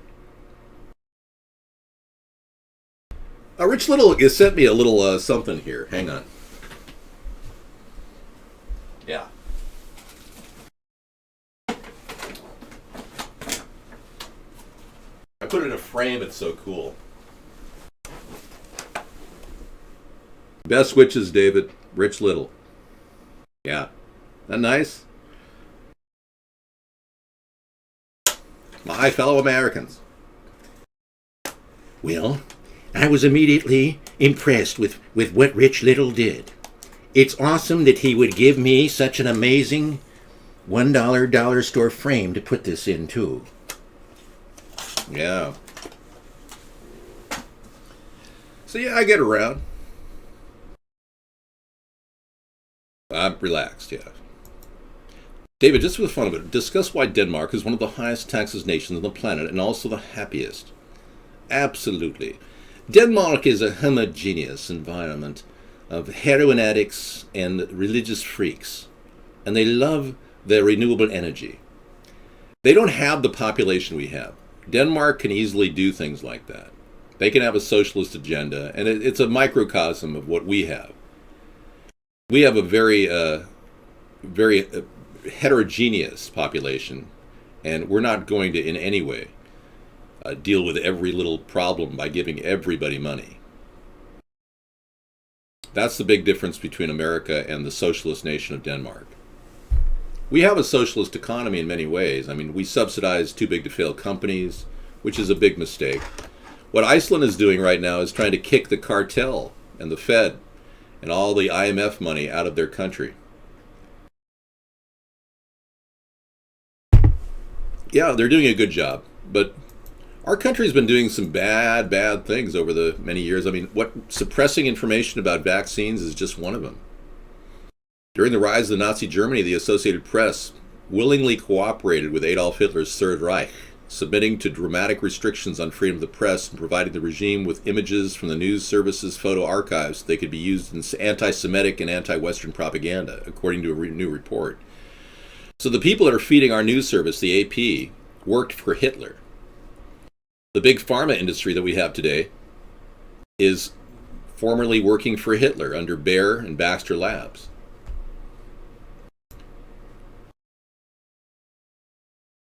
What are you talking about, Planet X? No hoax here. The only hoax is you not believing anything. You know, that's... Unfortunately, a lot of you have been trained to disbelieve everything. And they've used experts in COINTELPRO to make you doubt everything. For instance, I could be like Alex Jones, constantly freaking you out, and you wouldn't believe a thing I said. You know, I could warn you about all the things I could say could be true, but I could say it in such a way that you'd think I'm a whack job. Sarah drives a Honda. It's not a Nazi car. Well, let's be clear. Yeah, everything about America seems to be completely contaminated by Operation Paperclip. Operation Paperclip brought in all the scientists from all the different organizations in Germany.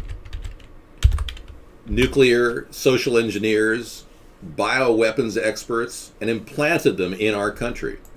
So fast forward to this time period, 60 years later, I mean, you're looking at a massive Nazi operation. To say our government is being run by Nazis is not an understatement.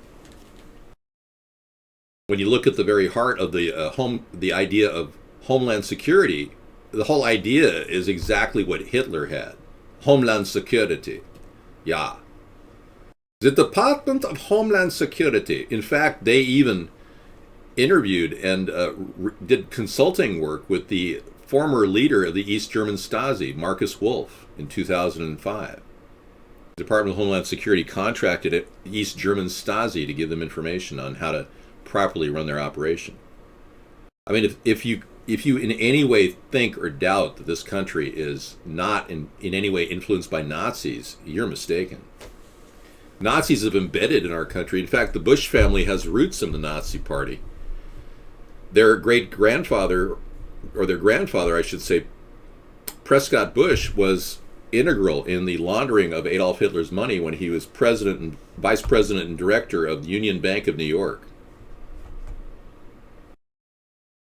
My accent is not German. Why are you saying that I'm sounding like a German? Ja, und Werner von Braun was brought over from the Nazi Party. My German teacher, from West Germany at the time, no longer West Germany, used to make fun of my voice. When we do the numbers, I'd be going 1, 2, 3, 4, 5, 6, 7, 8, 9, 10. And he was saying, why are you using this Nazi voice? I mean, it's kind of funny. Well, thank you very much. What makes you think I'm a white man? Just because I look white don't mean I am white. Yeah, I could be anything. I tried to show you that in this evocative video I did of a dance segment, where I didn't matter what color I am, I'm still out there trying, you know. Let's not judge me on the color of my skin, please. Thank you. But I appreciate what you're saying, man. I can definitely jive with what your jive talk is all about, man. I can relate to everybody. I can even, get down in the barrios and talk to people, from East LA and talk about their problems, I can relate, man. I'm capable of talking to any group of people. If you're in the down south area, I can talk to people, even in Alabama. I can fit right in. Yep. All y'all just need to have a good sense of what the country needs. They dang near earned the whole country. So I can kind of fit in anywhere. Thank you. Yeah, but that doesn't mean I'm worthy of the presidency necessarily. I also have great ideas, like legalization of marijuana. I got marijuana on my mind. I got marijuana on my mind. Yeah, this is a really medicinal thing. Yeah, it's called humor. You're supposed to laugh. So laugh. Ha, ha. Oops. But yeah, there's a lot of reasons why we need to legalize pot. Number one reason is it's good for you. It's medicinal. Number two, it will help our economy. Number three, it will help our economy. Number four, it will help our economy. Okay, I can't stress enough the importance of legalization. Yeah, well, unfortunately, all you got right now is Hillary and Donald. So no, I'm not stoned. I would love for just for a moment, if the country in its infinite democratic freedom could possibly allow an average American to speak on any one subject. That would be really good. Well, I'd only get stoned if I could do my Ronald Reagan impersonation while smoking a doobie. I'm not allowed to smoke online. Yeah, they won't allow me. It's a violation of the Miss Scruffy rule book. During our show, we have a problem, communicating with Miss Scruffy. And for all of you B-cammers who are watching us, I gave you a shot a couple days ago, and you came in the room and you didn't bother to chat with me, So I'll give you a shot in just a bit. Well, we don't need to be a part of the World Bank and the IMF. The Fed is the real critical link here. Airhorn, no, I don't need a mod. I don't have any mods. I gave up mods back for Lent. Yeah. Mods we used to have on Blog TV in the old days. No, I've never killed a man, Concordi. No. I don't want to actually kill a person if I can avoid it. I also don't want to engage in UAV strikes against innocent people, like the recent attack on the hospital. It killed 17 people and injured 45 others in Kabul, which Obama didn't even apologize for. North Korea's here. Are you accusing me of being pale? I didn't realize he was banned. No, I'm glad he's finally taken this whole thing seriously and he's getting treatment. Banning would be the best thing for him. I have a feeling there's a lot of people on the network that we're on that are being kind of milked along by all the attention they get. You know, many people are virtually drug addicts and alcoholics, and it's just wrong for people to just, glorify that behavior. What mecha news? You mean the plasma weapon that they have there? I don't know anything about the plasma weapon. I know nothing. My lips are sealed. That was an interesting story. I tried to get to the truth of the plasma weapon story, but wow. Double taps in there. I got one person. Wow is the word, man. Sarah got me in that room. What a waste. It's the waste. Hear that? That's the sound of your freedom being sucked out of their last breath. That's the sound of an F-35 flying over my house. Yeehaw! It's the sound of an F-35 flying over my house.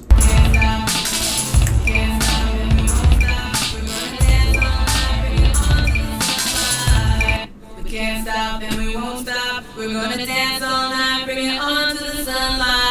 Can't stop, can't stop, can't stop, can't stop. Woo! We can't stop and we won't stop. We're gonna dance all night, bring it on to the sunlight.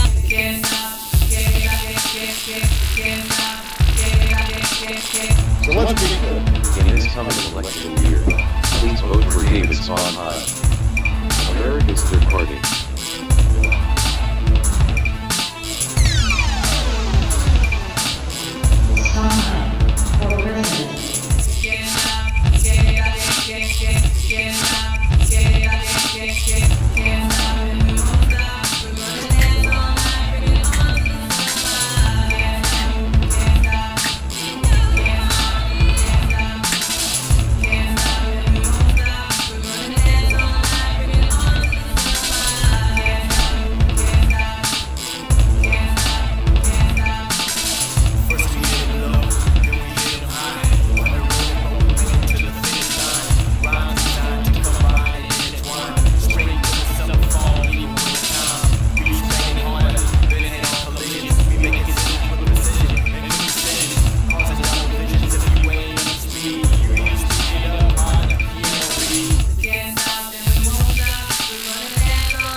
All right, yeah. Okay, so why is legalization so important? Well, number one, it really helps people deal with their mental issues. It helps people with PTSD who are suffering from battle fatigue. And the best part of my day is just sitting here watching you right now, Macy. Yeah. Thank you for making my life so wonderful. Yeah, so lots of money coming out of ending war. Many people think that we're going to be poor because we're, not going to be fighting a war. I personally think wars are obsolete. And I believe that our country needs to realize that we have a bigger challenge ahead dealing with the environment. And legalizing marijuana is a big step in the right direction. So we're going to be able to make edibles, medicinals, textiles, fabrics, you name it. Even concrete material called hempcrete can be made. Houses can be built using all the potential growth of hemp. Now, our government has had its head up its ass so long that our Congress literally smells like crap.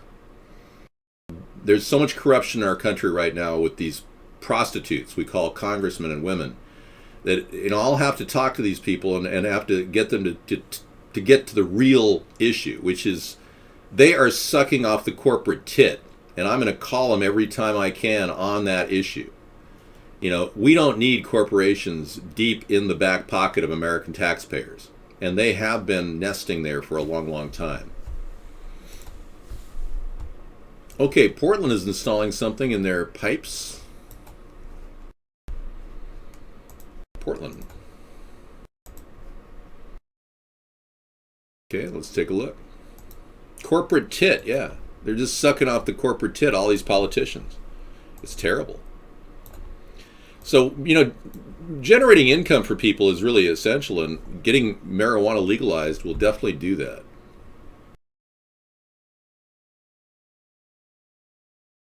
Okay, censorship of medical truth reaches fever pitch. Yep, I saw that.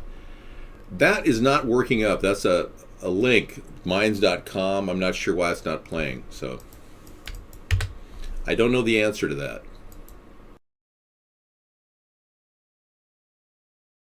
Let's get more cowbell going.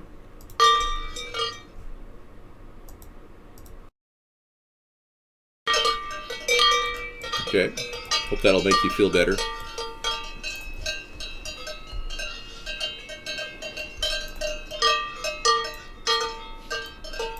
Okay, good. Israel and NATO were constantly begging and paying us to clean up their own crap. You'd have no one to blame. You're selfish. Beep, beep, beep, beep. Okay. I'm not a drug user. I believe in marijuana legalization. It's the pot calling the kettle marijuana. Yeah. Marijuana isn't a drug, in my opinion. It's like saying, is tacos de cochinita pibil con chipotle cilantro salsa verde is some sort of a Mexican dish. Yeah, I think it is.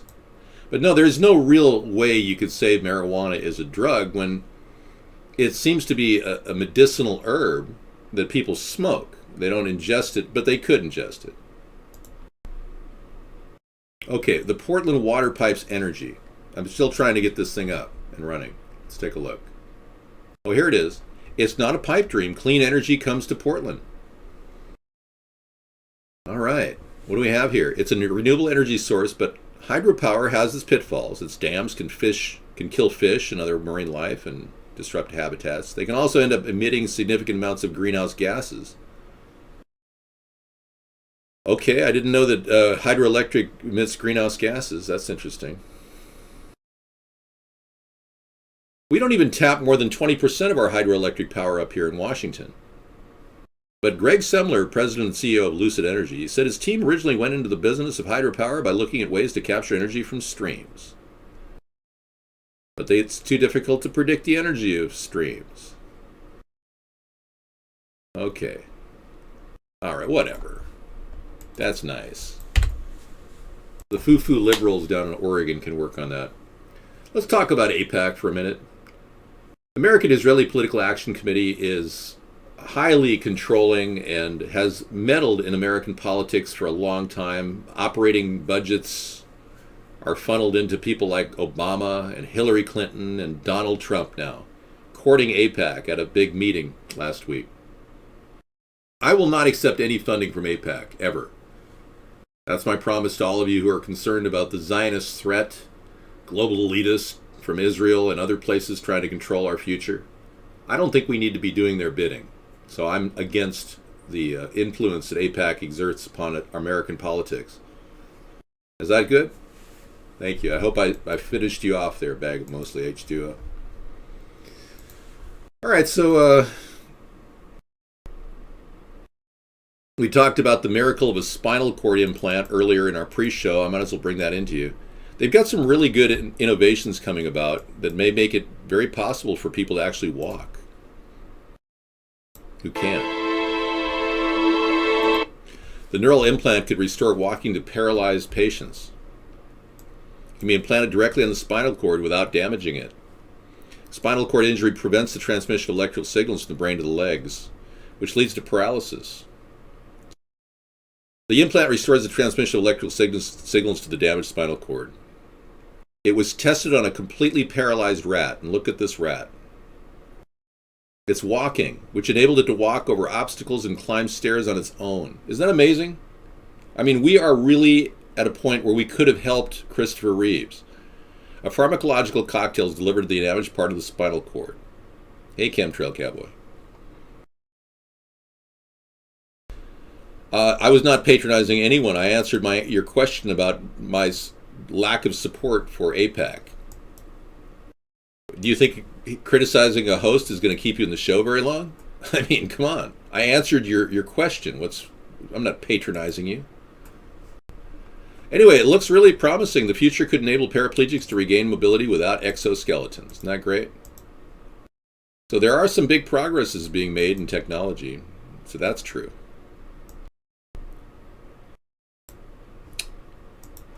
Well, my tone and brevity was not telling. It just I answered the question. I don't need to go into detail as to why I can't support AIPAC. It would be obvious to anybody who questioned me. I'm giving you a sincere answer, too. What do you expect? Okay, let's get the guest chats in. All right, guys. Sorry I left you out. Many of you people are from Japan and South Korea and Australia, and you want to come in and just chat. I hear you, man. Some of you are just masturbating. Okay. Well, I guess that's okay with me. I mean, I'm not that concerned about your masturbation addiction.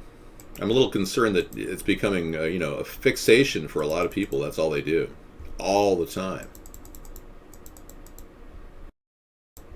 I'm just concerned. I don't really know what to do for all of you.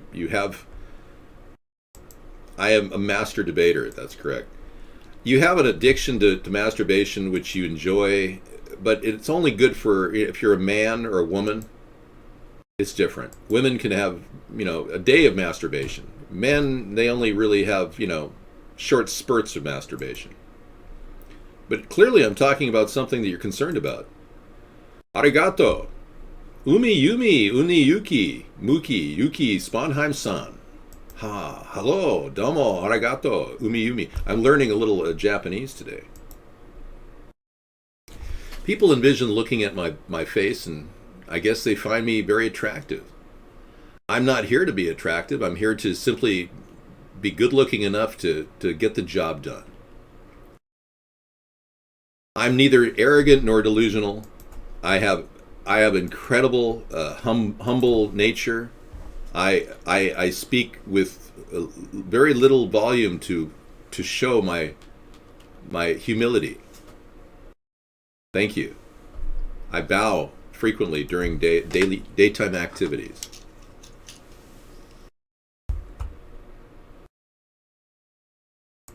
Mr. Anderson.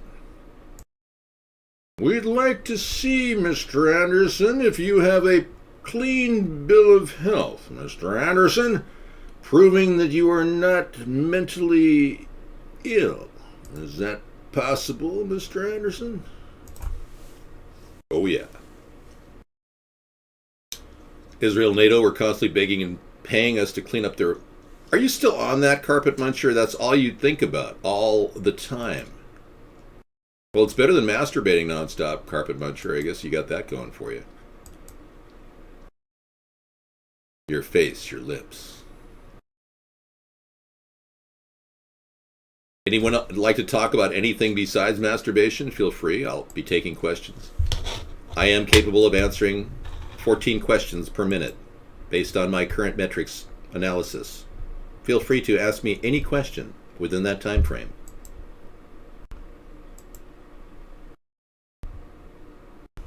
There's a movie coming out called Hating Obama. Takes a thought-provoking look at the hatred received by President Obama while asking the central question, is President Obama hated for his policies or because he's black? Are you serious? I will not even deign that with a response. We don't like Obama because he's a bad president, not because he's black. I have to have big lips. Okay.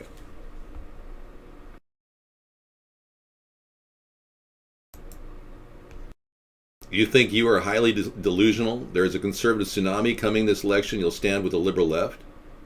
I think it's time to get you out of the room. We put up you long enough. You're gone. Can you believe we've kept this arch conservative in the room for so long that it's got to be Beekman. The only other person I banned besides Beekman was this guy, Cat's Tail. No, I cannot do an impersonation of Trump. I'm not greedy, I'm not evil, and I'm not fat. So it's very difficult to me to do an impersonation of a greedy, evil, fat person. I am a hybrid robot. Katz was just gone mentally. I think it was Beekman. David, you're very camp. Are you gay? No, I'm not.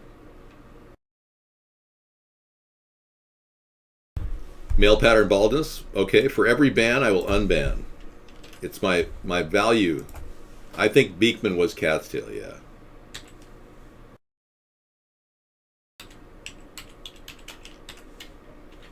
Okay, now we know who male pattern baldness was. Mad Dog, really? Is he a friend of yours? Okay, thank you. I had to ban Cat's Tail. He claimed I'm delusional. I'm not delusional. I'm an average man running for president. Okay, if I unban all, that allows... You know how many people can come back in posting my address? That would not be good. Thank you, man. Oh, thank you so much, Lot Lizard. I can't tell you how much that means to me. Lot Lizard just said, David, I think you're one of the best on the internet. I love you, buddy. You're my number one homie. You're the best human I know. I wish I could hug you, man. I'm so touched. Thank you, Lot Lizard. Tony, don't ever screw me, Tony. Let's do the Mr. Sosa voice. No, I won't unban that person. I'm your only friend. I eat glue and I are friends, and I didn't even know that. And we're the best friends. Some of you have a good friend in me, I'll tell you that. If I had a choice for best friends, I'd pick me. I know people that used to be my best friend, and they don't call me anymore. When they found out I believe that chemtrails exist, they don't even talk to me. Bag of mostly water, again with a sarcasm and patronizing retort. Are you looking for a ban too tonight? I don't really have a problem banning you too. Politically prudent, and you're expecting a third-party candidate to be politically prudent? Is this a joke? I get accused of being a shill, a corporate shill, because I look like a guy who could easily be president. No, I will not unban Trump for president 2016. That's a permaban. I don't lose anything. If I ban you, I don't lose at all. What are you going to do? Create a new account? Come in here? You know, trouble with phone interviews for jobs, yes, they are a waste of time. Your best bet is to put a really pumped up resume on monster.com. Brag yourself up. And then just let it roll. You could probably get a job as a home health care worker without any training whatsoever. I don't have any jealousy for Trump because I don't have any materialism. I don't have a sense of materialism. I guess I wasn't born with one. You see, I grew up in the American public school system, and in my life, I was taught that if you work hard and get a good education, anything's possible. And boy, was I wrong. You're unemployed, what do you do?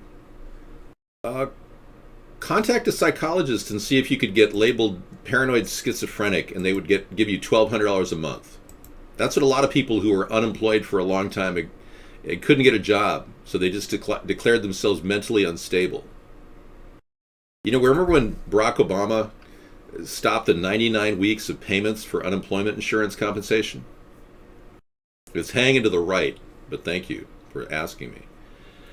The fact is, these people who no longer qualify for unemployment insurance, not only do they drop off the list so that it seems like there's less unemployed people according to a statistic, which is ridiculous. It's statistical judo. And they've actually gone out and claimed their nervous mental issues, and they get money now. They give it $1,200 a month in welfare.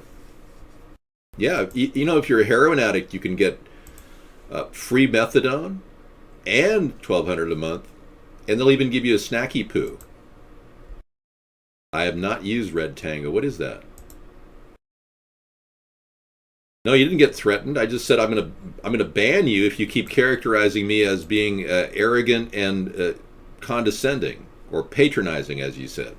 Those are derogatory terms. You're trying to, in some way, minimalize me or denigrate me. Are you a denigrator?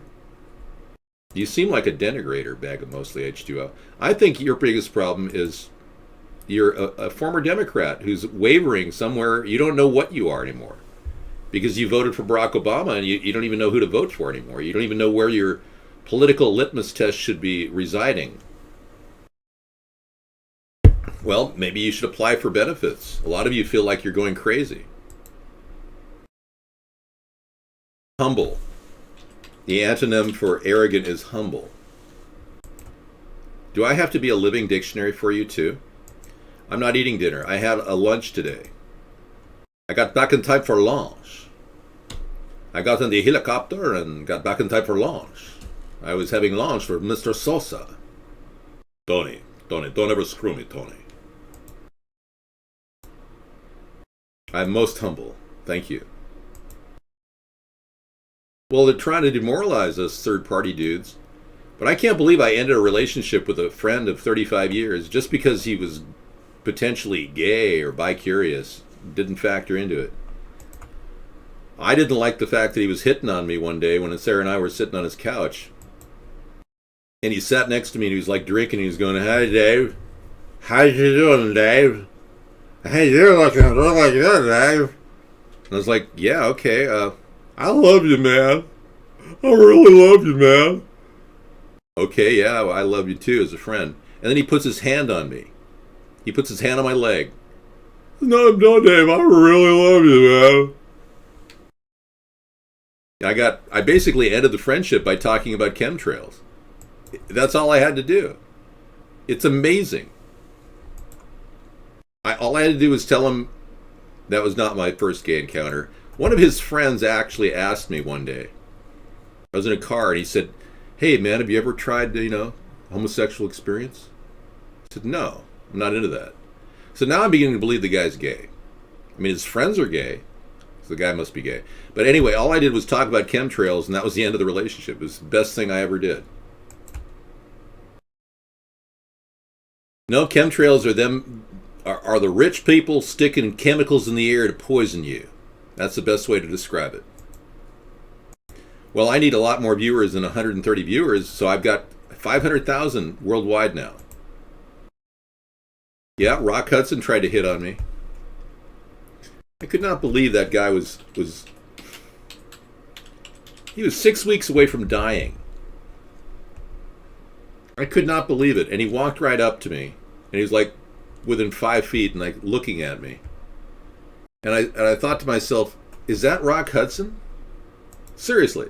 No, he really did. He was like walking up to me.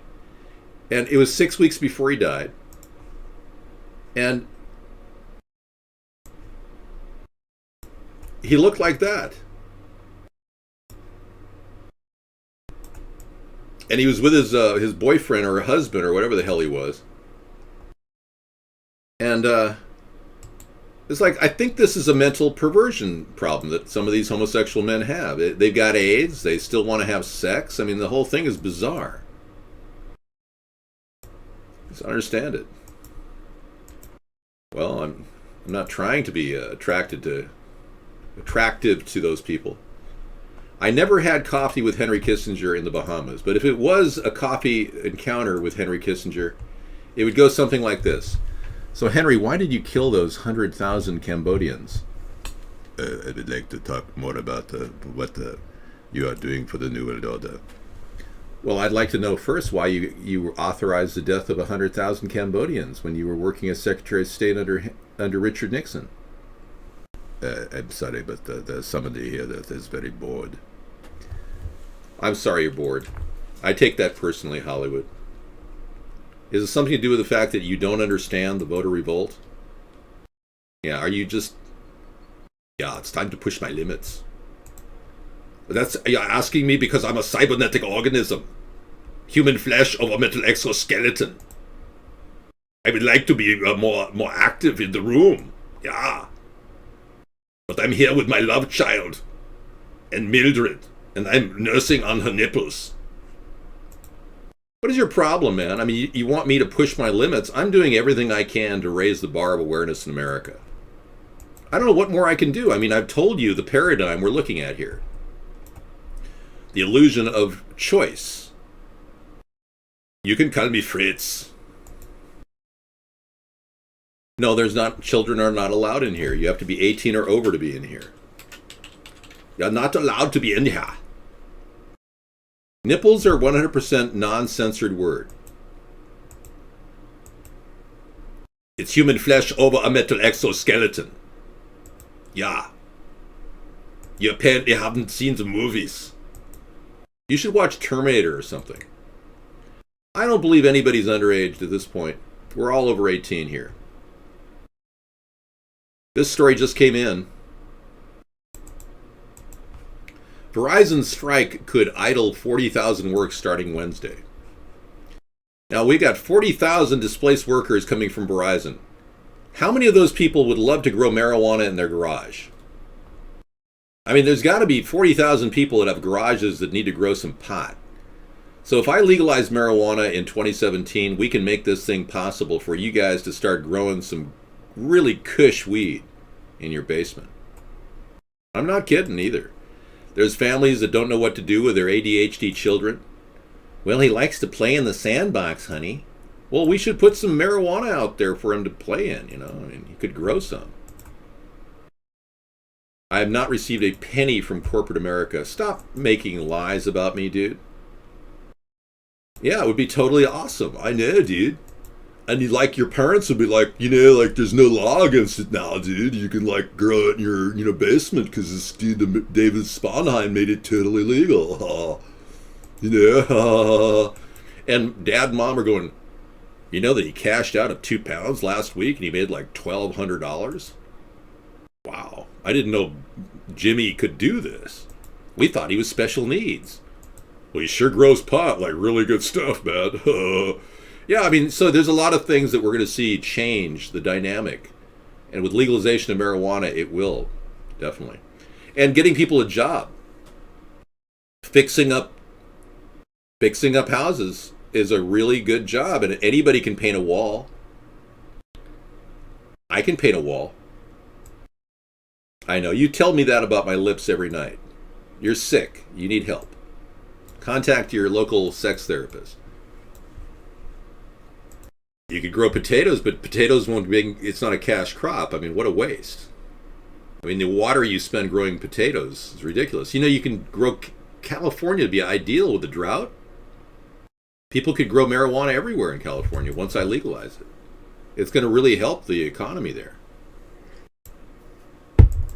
That is not true. 928, once I legalize it across the nation, there won't be any need to change any laws at all. All state laws will be superseded by a national legalization campaign. And I will expect 15% taxes on everything that's sold. So you can still get a felony for selling marijuana without paying a tax? I don't know. It's because I'm a manly man. And manly men, heterosexual men, are constantly being harassed by homos. Yes.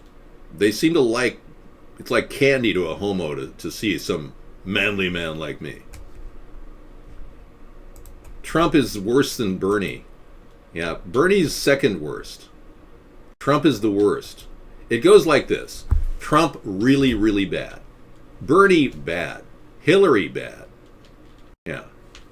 David, good. I've never met a Rothschild in my life. Isn't that like a candy bar? Bernie, a good man? What are you, a raging liberal? Of course you are. Let me tell you a little story about Bernie. He didn't work until he was 40 years old. There's eyewitness testimony of people that said he used to hang out eating out of the refrigerator in the 70s. Seriously. One woman said that she saw this hippie in the back of her refrigerator. She said, "Get the hell out." It was Bernie. So where did he go? He went next door to the other refrigerator down the street. No, I can't mod you, especially being from North Korea. It could be a national security issue. Oh, welcome homophobes.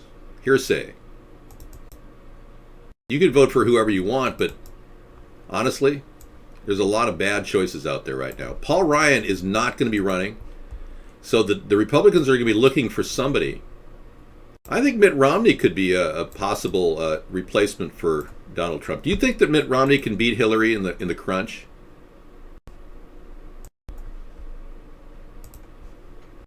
Donald Trump is copying me. Well, no, I haven't worked since I was 50. I retired at 50.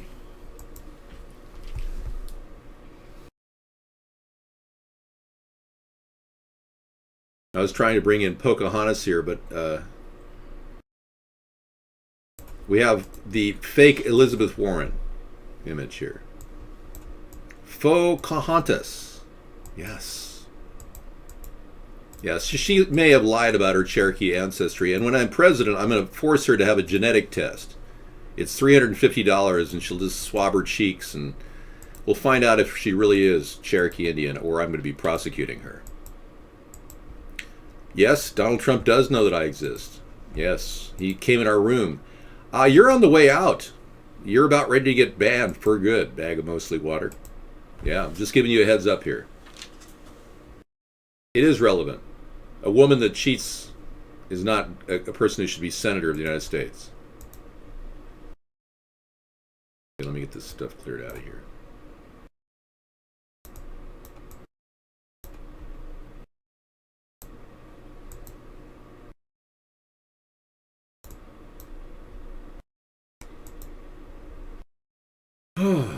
Yeah, thanks for coming in. I was getting a roll going here with people talking about all these issues. It's fun. Wow. I do brush my hair on occasion, yes. Until if it's unibody and it's fully constructed, my hair doesn't need brushing.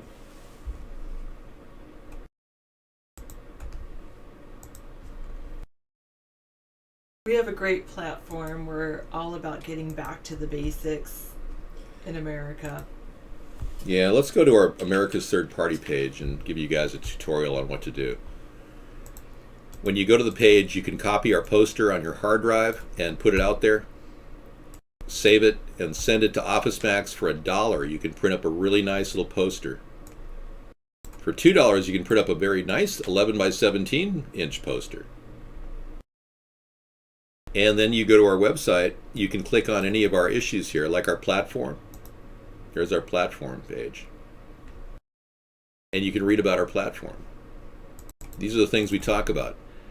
Ending war. I'm even talking about ending the selective service documentation problem. I don't think we need a draft. We have a great volunteer army, and they do a fantastic job. I really appreciate our military. Yep. And ending the use of GMOs and fluoride in water, chemtrails, and forced vaccinations, like on our site has up above. Legalization of marijuana and a 15% sales tax given back to the states per capita based on their population. We save some of that for federal purposes, but much of that will go back to the states to help the state budgets operate. I've never worked for a corporation directly, so I'm not corporate. Tort reform is something I really think is important. John Edwards used to talk about tort reform, but we need something to help minimize the amount of unnecessary litigation in our country. And the best thing about our party is we want term limits for all. The Democrats, Republicans don't want term limits. They won't even talk about it. That would be a big step in the right direction. Very good point, Meow TV2. I don't want any of those options. That's why I'm voting for Sponheim. Thanks, Bucky.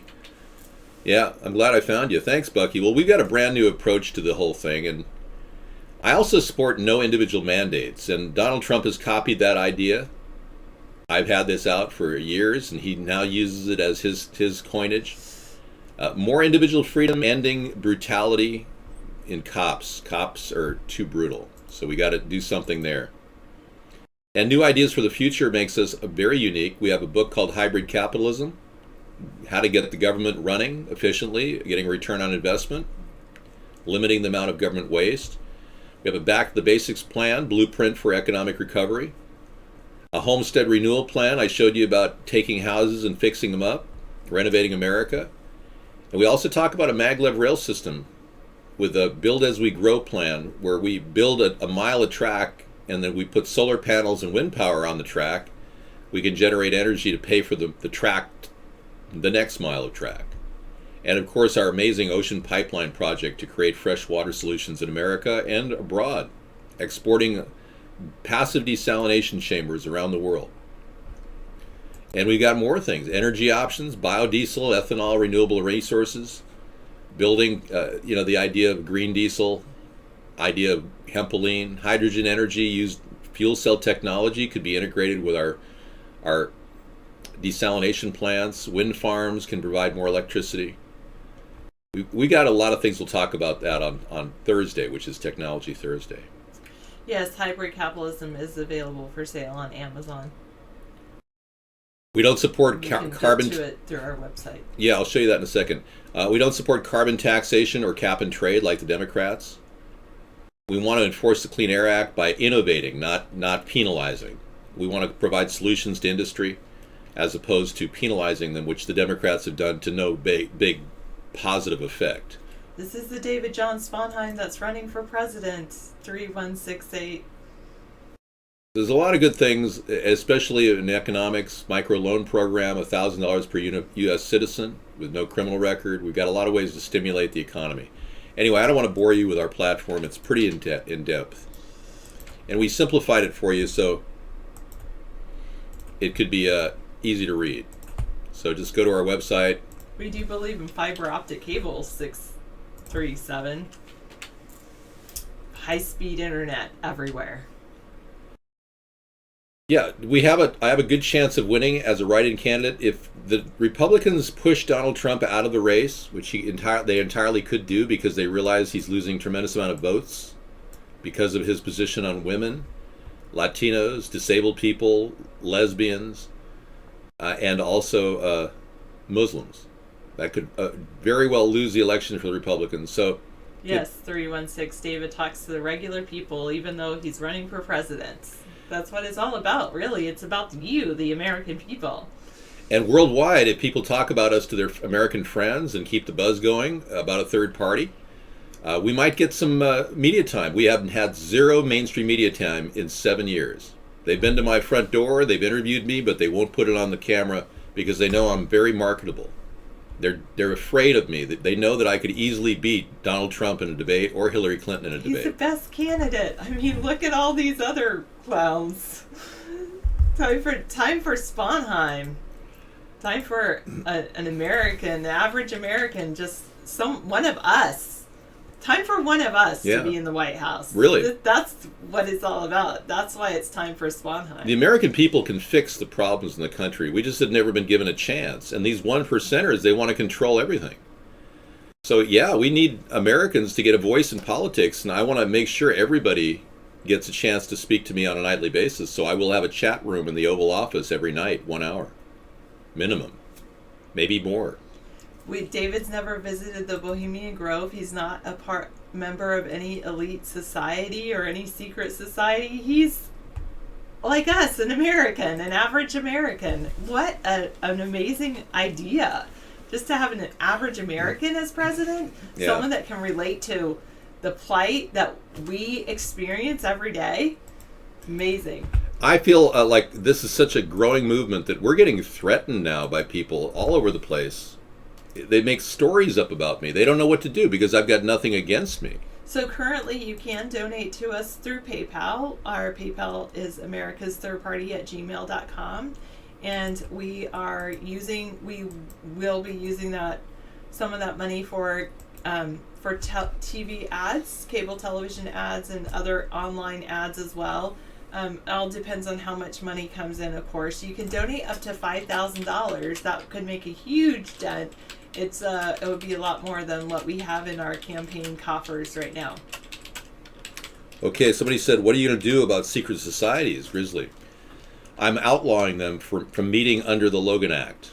Officer Moe asked, what is your stand on SSI? Officer Moe is a disabled vet and a cop, and his SSI sucks. Every time the cost of living goes up, his food gets lowered. How do they expect us to live, and what will you do about it?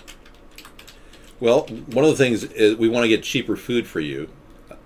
Yes, we have an idea called the Essential Food Program, where instead of we actually pay farmers to grow food or buy the food that farmers grow rather than paying farmers to not grow food, which keeps the prices high, which is actually the case in some of the recent farm bills where they've actually paid farmers to not grow food. It's kind of bizarre that happens, but it does.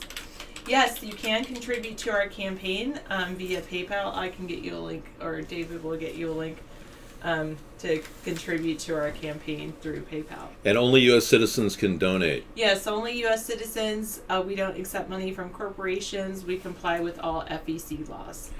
I want Bucky to know that Trump is using 6 of my ideas that I've been using for 8 years. So when you say I make a lot of sense like Trump, David makes more sense than Trump, I would say. I'm a the one whole lot more sense. Yeah, I'm the one who came up with the ideas he's using that you think he makes sense about. I don't want to take away the rights of Muslims to practice their religion, though. And I will not ID Muslims. I will work to put a task force together to deal with jihadists. Yeah, I'm going to post a link, and this is a link where you can donate to us. You Okay. can't donate $1 million. I mean, you can spend $1 million of your own money promoting David. I'm not going to tell you how to spend your money or how not to spend your money. Yeah. We can't direct any of that funds. That would be called an independent expenditure. And if you did do that, you might have to comply with some FEC regulations.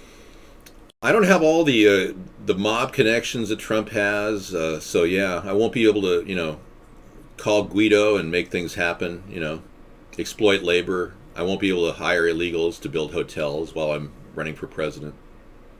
Yeah, unfortunately, Trump doesn't realize this, but if he were to be president, he has to put all of his assets in a public trust.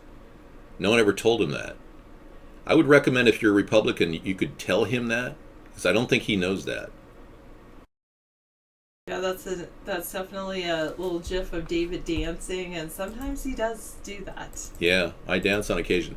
Mars Inc. is announcing it will clearly label all GMO on its products. That's good in North America. I would like to see, Grizzly Ray, I would like to see a small stipend, if you will, food stamp stipend, go to all U.S. citizens and none go to non-U.S. citizens. Yep. The only thing I would allow for non-U.S. citizens is a Food. free lunch program. Plenty of food for the kids, and yeah. Yeah. Well, if Trump runs a third Breakfast party, if Trump runs a third party, he's instantly going to enter my area, which would put him at a deficit. And if you're coming down to, writing my name in, I have a better chance of winning as a write-in candidate because a lot of states, like Pennsylvania, will not allow Trump to run as a write-in candidate. Right. Because he ran in the primary. But you can even work right now to get David on the general election ballot. Yeah. I mean, it's not too late. We can do this, people. We just need all of us to push together, forge forward, and we can put David on the ballot. I mean, we are the American people, and it's high time we have someone that represents us. Okay, do you support the $15 minimum wage program? I'm realistic. I support a $10 minimum wage program, which I would continue to try to get the Republicans to sign on to, but we can't waste our time talking about that. So I'm proposing something even more revolutionary. I'm proposing an infrastructure bank direct to the White House that offers a 2% loan to U.S. businesses hiring people at a living wage, U.S. citizens at a living wage. So the U.S. Infrastructure Bank will do this.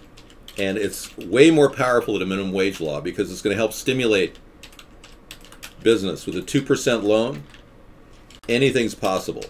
And it will help U.S. businesses and U.S. citizens simultaneously. So an infrastructure bank is the way around the minimum wage issue that you Democrats and Republicans are having a conflict of.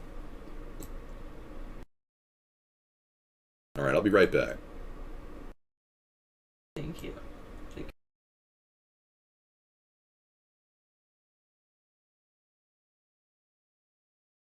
All right. Mars is going to label all GMOs on its products. Yeah, it's kind of cool. Yeah. So. I'm right back.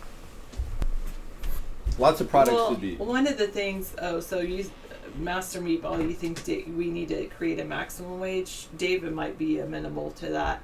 I personally think that we need to look at a living wage, which is not necessarily creating a minimum wage at all. It's really, it can include lowering the cost of living.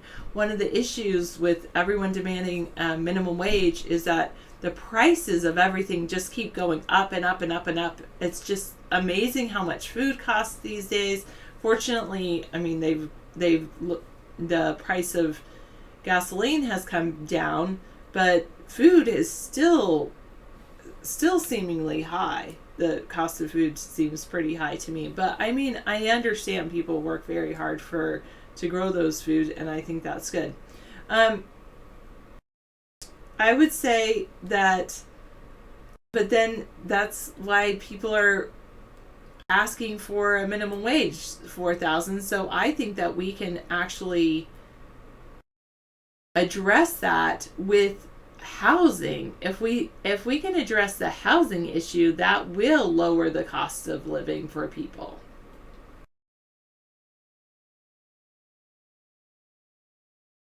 Yes, the currency manipulators, you think, will tweak the value of the dollar to keep it as they wish. So that's why I really propose that we look at a homestead renewal plan and look at addressing our housing issues, because if people have housing, or at least low cost housing, then it's whatever happens with the dollar. If you have a decent place to live, that's a huge benefit. So many people are paying so much of their income on housing right now.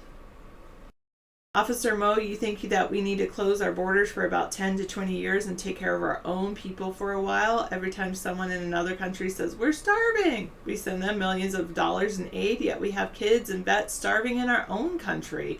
Definitely. David has a big proposal to pay Americans first. We need to focus on Americans first and foremost. And when we can solve our own issues, then we can look at other issues.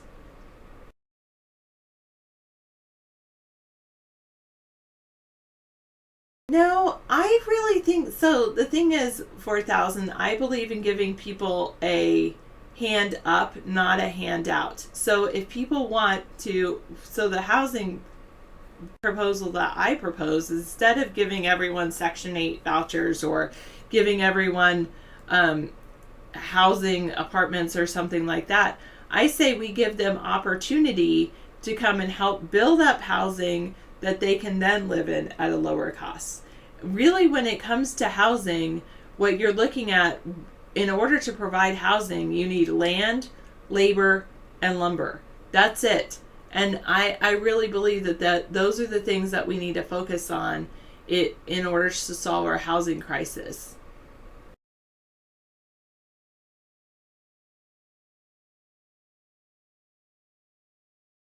I don't think that my cell phone's that way at all. Bag of mostly water, so that's what I would say. I don't think that, I do believe, I will say this, 883, I do believe in a lethal electric fence along our southern border. I think that lethal electric fences have been proven to be very effective in high security prisons. And if we want to secure our border, that's the way to go with that. I don't believe that we should nuke anyone. We should avoid nuclear bombs or thermonuclear weapons whenever possible. I think that we can gain a lot more through peace and negotiation than we can through any kind of nuclear. Well, we have so much land, 4,000, especially in the western United States, that is government owned land that's not being utilized currently. And so it's not necessary. I don't want to take from the rich to give to the poor by any means. I don't believe in that at all. I do believe that in a baseline plus society, I believe that we have the resources in this country to offer a better baseline than homelessness and hunger. But I do also believe that people that work hard deserve to be paid well and deserve to have the incentives that we have in this wonderful capitalist society that we live in.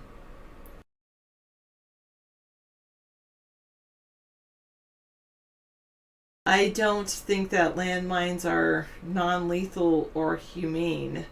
No. I believe a lethal electric fence would be much more humane than landmines.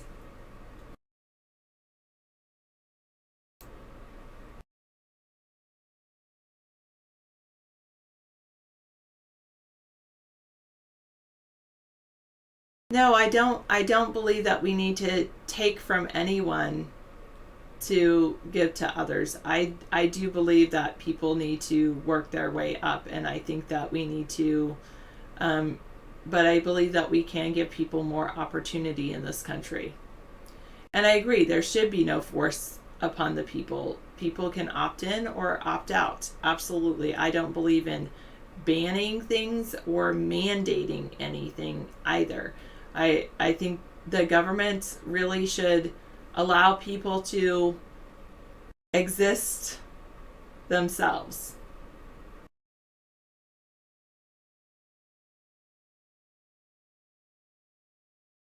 So people that worked for the government hard deserve more. You fought for your country in your city and you live on $730 a month. It isn't fair. Well, I would say, Officer Mo, it all depends on how much your cost of living is. I mean, some people in some areas can live on $730 a month, and it would be perfectly fine. It all depends, again, on your cost of living. Well, if they're illegal immigrants, they've already violated one of our laws by coming into our country illegally. There are many people that live in our country that are legal immigrants, and I do believe everyone in our country should obey our laws. And otherwise, that is why we have laws. However, I do once again have to state that I believe our laws should not be banning things or mandating things either.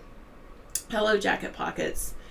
So 4,000, have you done some research on the IRS and whether or not you should pay income taxes? You can definitely look into that for yourselves.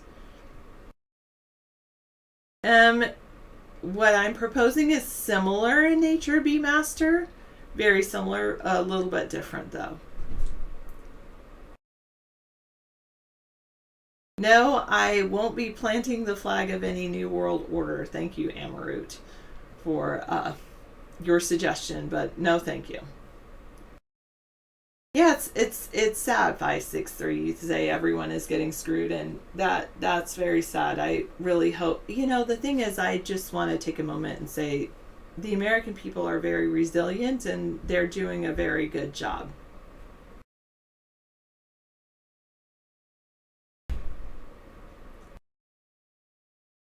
Yeah, that's a good point. Well made. That our government does sometimes fail to enforce the laws that they have on the books, and if we enforce the laws, that it might be a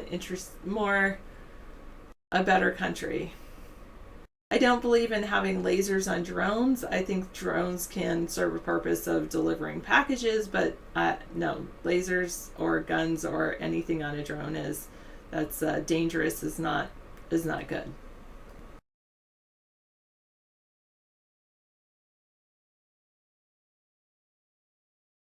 Wow.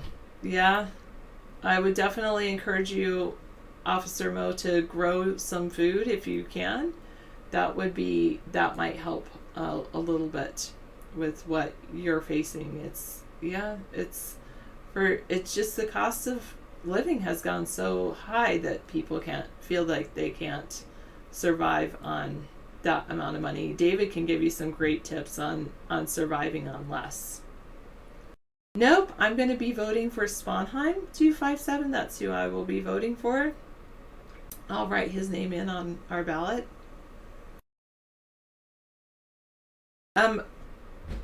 It shouldn't kill any animals, the lethal electric fence, because it's the way a lethal electric fence works is there are 3 sections of fencing. The lethal electric fence is inside 2 other border fences, and so any animal or human would have to go through the other 2 fences in order to actually even get close to the lethal electric fence portion. You think that a $10 an hour living wage wouldn't kill small businesses nearly as bad as $15 an hour? Yeah, and sometimes you feel like $15 an hour is kind of an insult to well-educated, highly skilled workers who don't make more than $15 an hour in depressed states. It's definitely something to think about. That's why I say that we really have to look at, when we talk about living wage, there's not just one side to the issue. There's multiple sides, and if we can tackle the cost of living, that would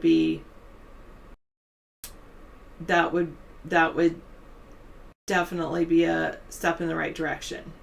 So I believe in looking at all aspects for any problem that we face in our country.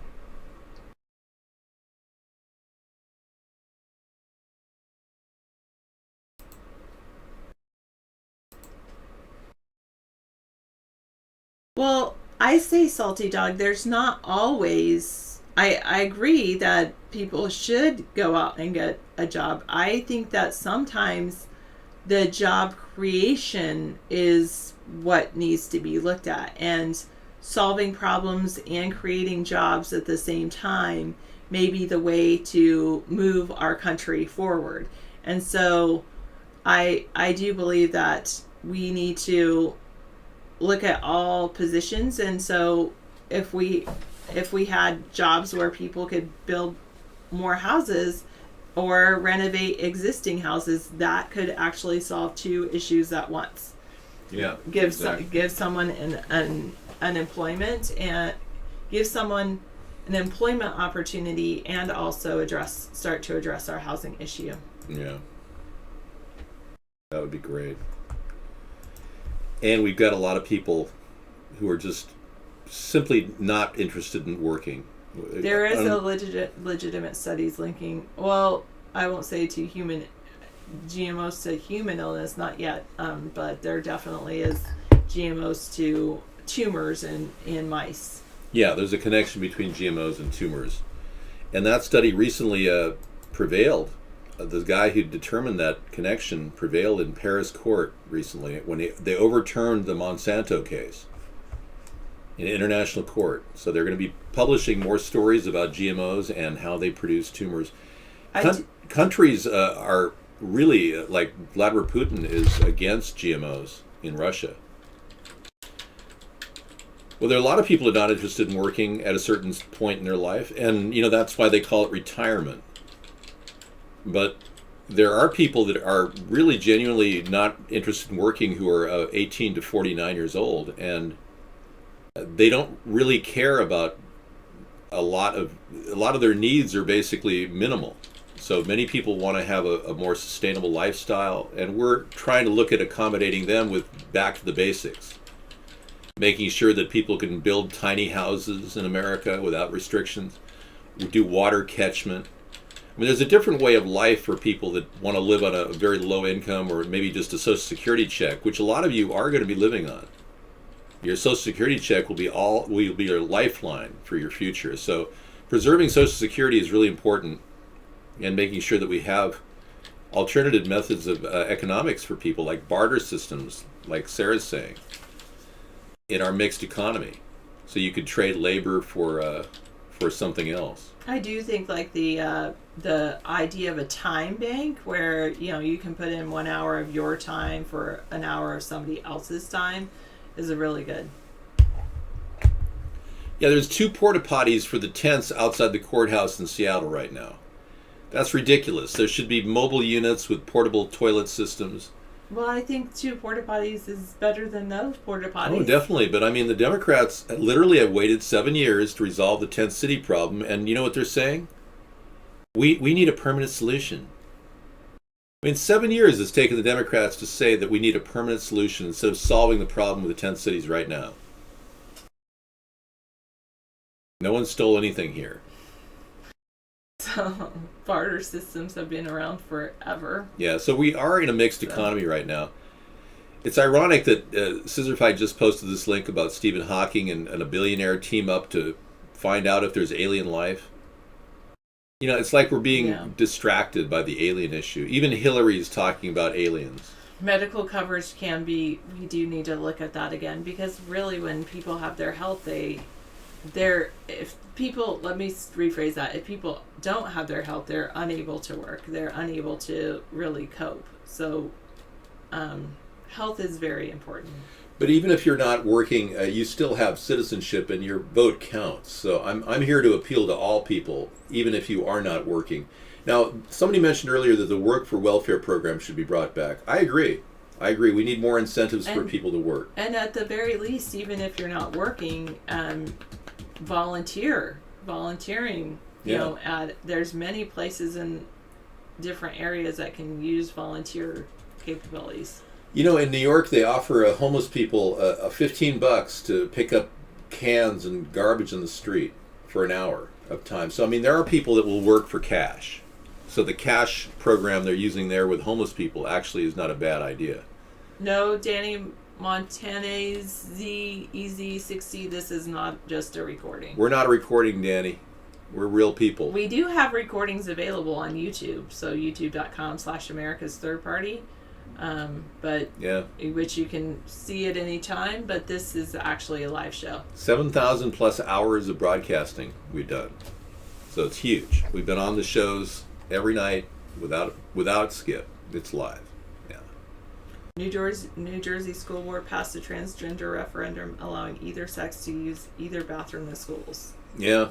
So urinals are going away. By the toilet stalls will be the future. It's live. Yeah. Hey, Mr. McAmow. I wasn't sure if you were still in the room. No, Hollywood, I won't do that. Thank you.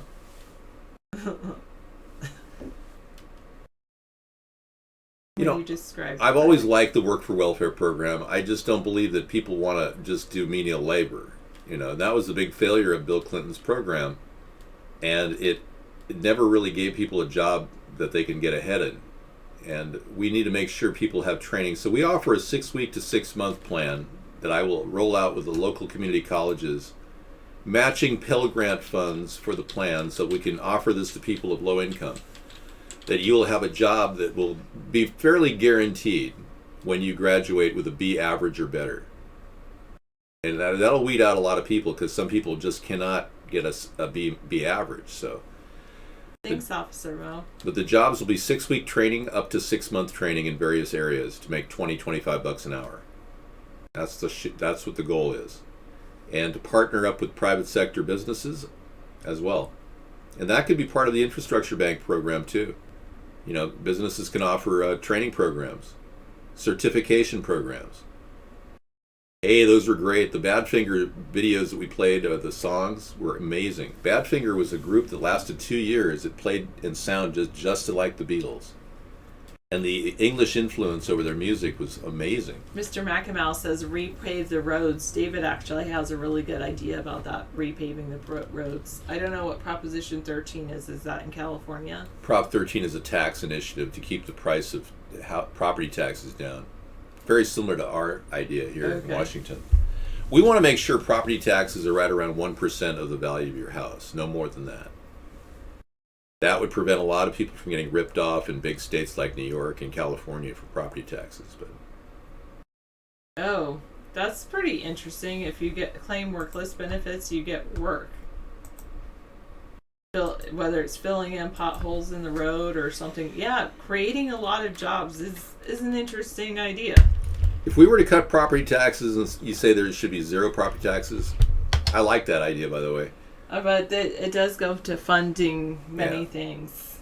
We support a 10% flat tax on income over $100,000, whereas Donald Trump has a 1, 5, 10, 15 plan, which I think is ridiculous. What is CETA?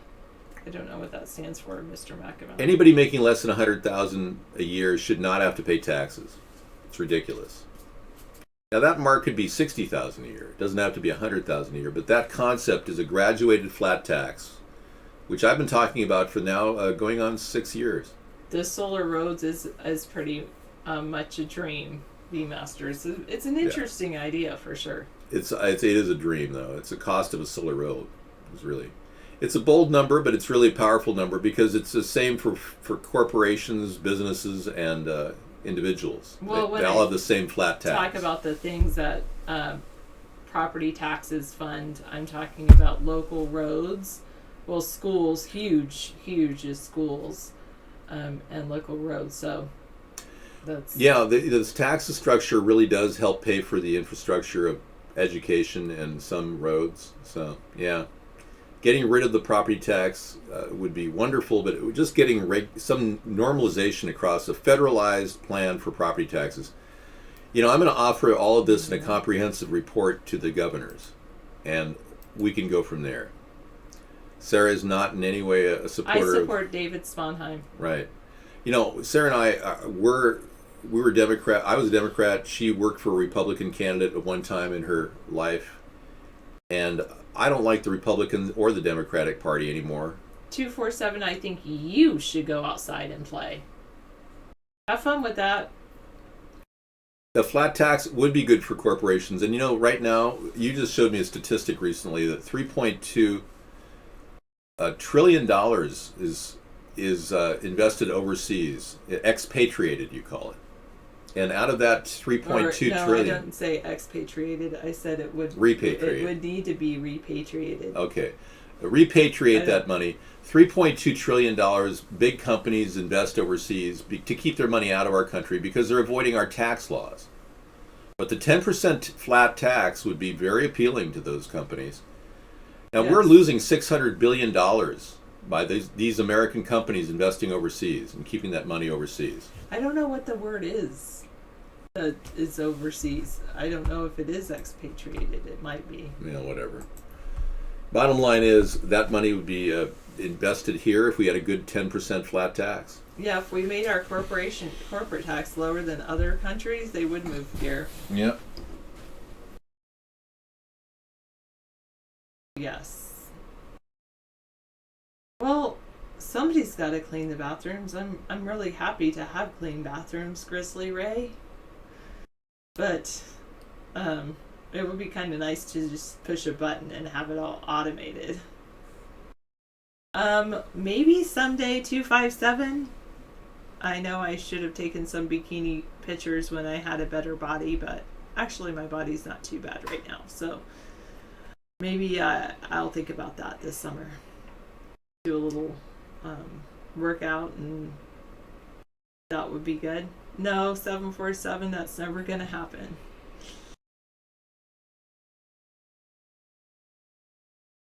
Yeah, Mad Dog, it's kind of crazy.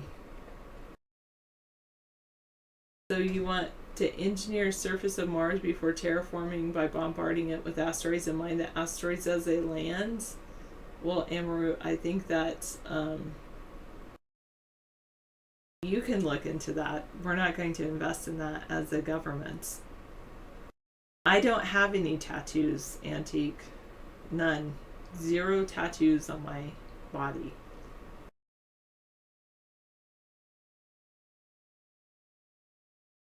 Okay. No, 747. I really like David. That's what I like. Yes, I did show you that one time, Hat Dog.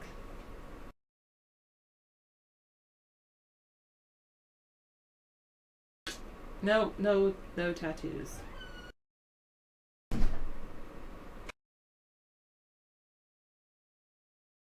Nope, Antique. None of that. Oh, should I be wearing something over my head or something, Blue? Yep, obey the laws of the country you enter, follow the rules, respect the culture, better yourself, fit in. It's all great.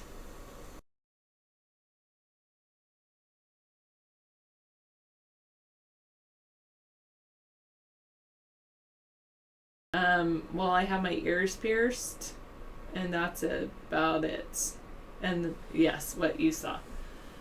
All right, you don't like cleaning your own bathroom. I know, wouldn't it be awesome to just have like a thing, like you have this whole bathroom and you have one drain and you just sanitize and it goes psh, just sanitizes your whole house. That would be kind of cool. I heard about this lady that built her whole house that way.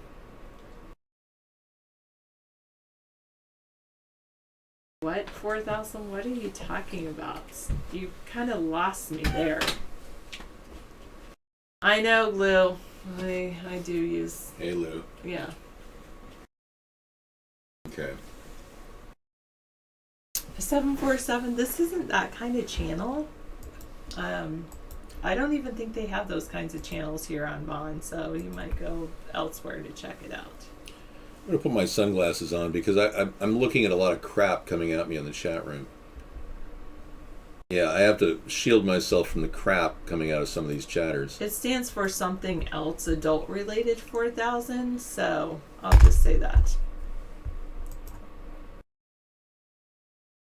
Yeah, let some guest chats come in. You know, that's great.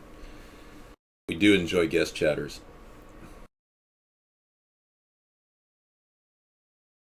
Yeah. Yes, he put on the shades because his political future is looking bright. That's right. There you go.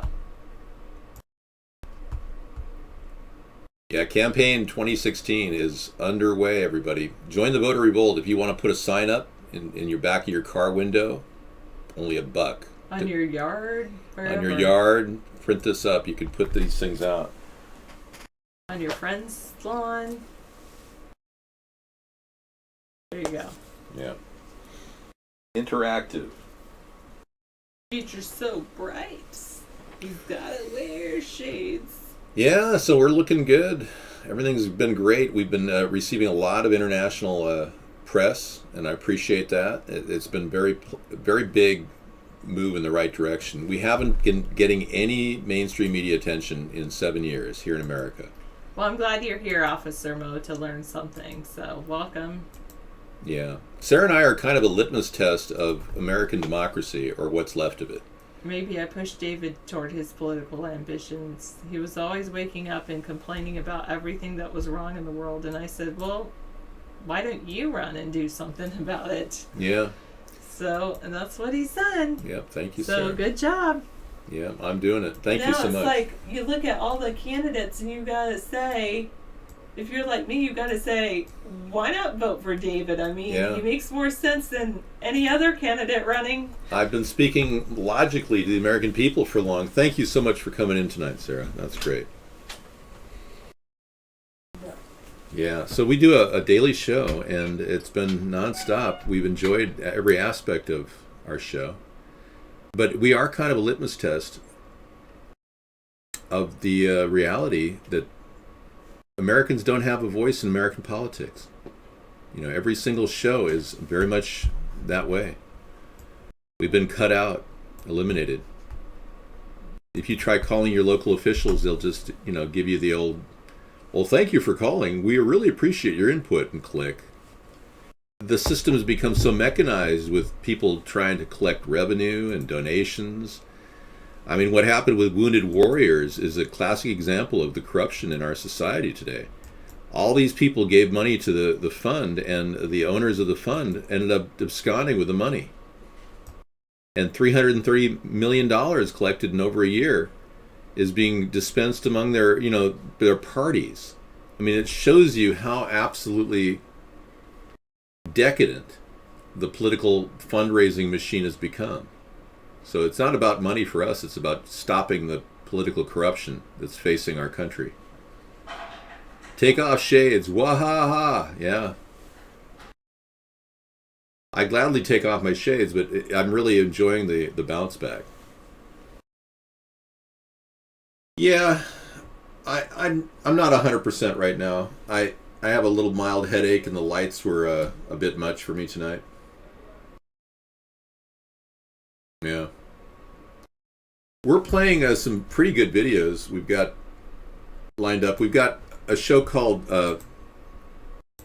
1 Hour of Cowbell. I think you'll really like it. It's in-depth study of cowbell.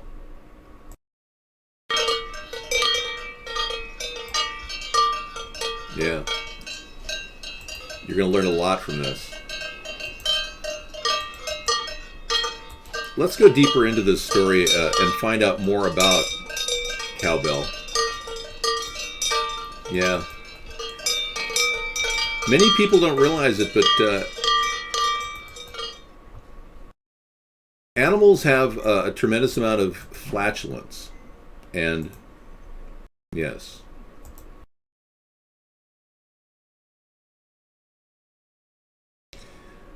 This animal right here is... Me to give you a longer break? No, I'm good. I'm good.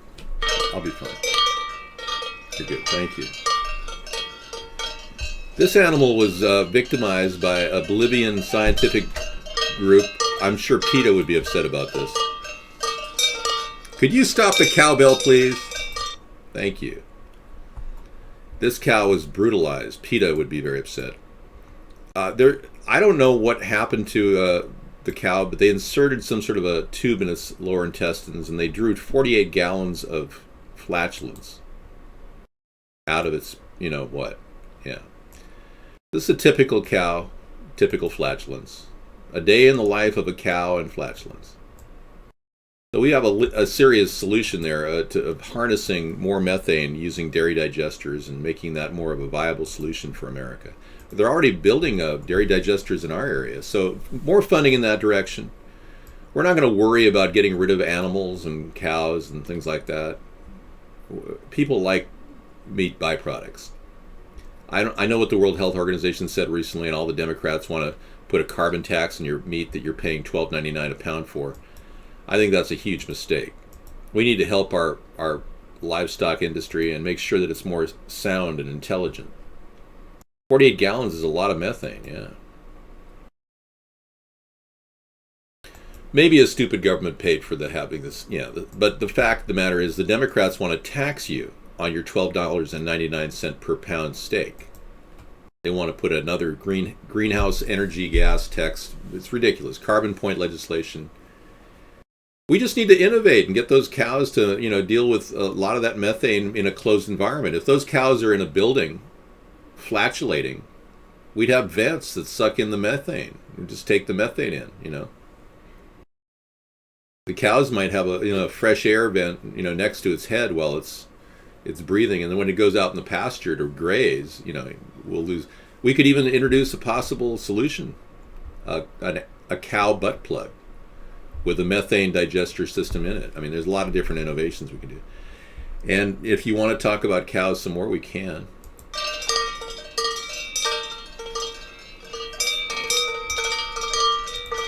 Whoa, anger at me, calling me delusional. That's just sick. Nothing bad about talking about CO2. CO2 is actually a greenhouse gas which exists naturally, has for centuries. What doesn't exist naturally is an endless spray of chemicals in the air. Oh, well, you could definitely come to work for me if you speak 3 foreign languages. I speak dialects. I have about 27 different dialects I speak. I don't really understand the languages, but I really do a really good dialect.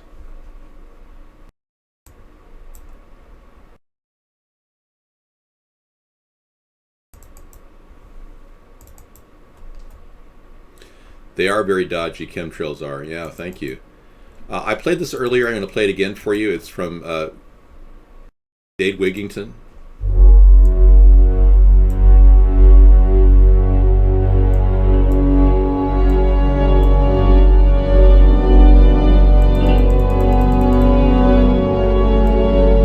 This video contains some of the most compelling footage yet captured of the ongoing atmospheric aerosol spraying assault. Countless people ask me how we can prove that jet aircraft are spraying in our skies. Here's the answer. Because we have up-close film footage of these jets spraying, turning on and off. Period. That's the end of any debate on the matter.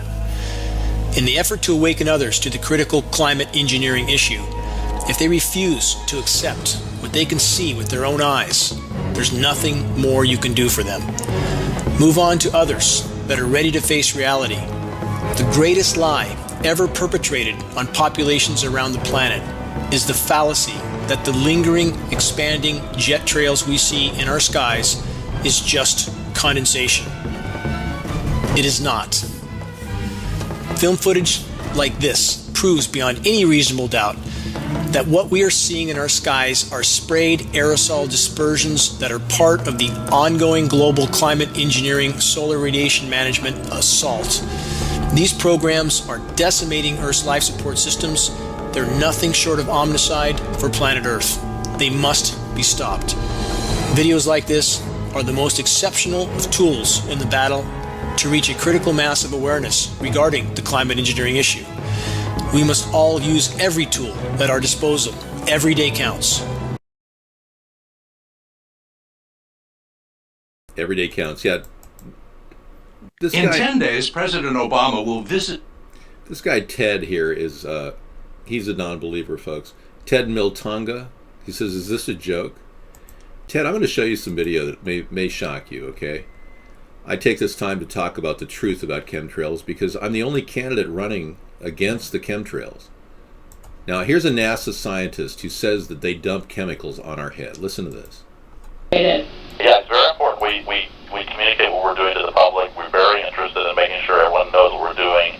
We're not, we're a civilian space agency dedicated to science and research and so on. So we're very, very keen to make sure that the taxpayers know what we're doing and everything. So. Well, you know, when the article came out in the major newspapers, including the Huffington Post, there was no mention of lithium. Not one. Not one mention of lithium. Until I heard the recording of the actual, I listened to it. I listened to the rockets go off. I had no idea there was going to be a lithium dispersed until I heard payload lithium dispersed. Right, there was lithium dispersed, and I'd be happy to talk to you about it. I think you might be under some misconceptions about what we're doing, but I'm happy to tell you any details needed. Well, I know that it says in your article that you're doing it for communications.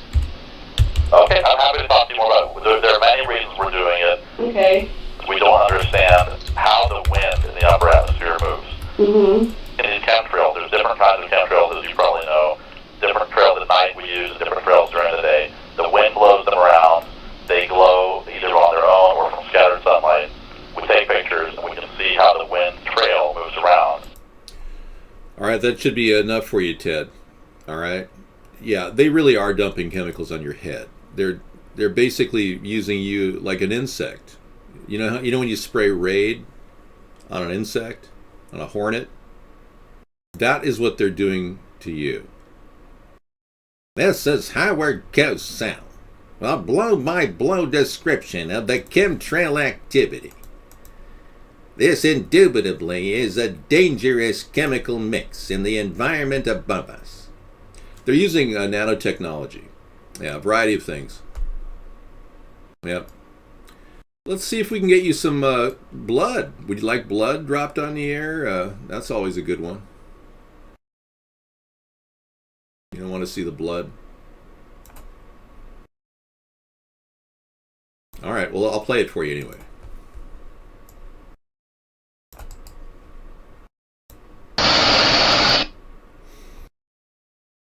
Okay, let's get the blood there. Oh, there's blood there. There's some blood. Dropping blood on the population, yeah. So they don't want to talk about this, and they want people like you, Ted, to tell everybody to not talk about it, and they want to call anybody who's talking about it a whack job.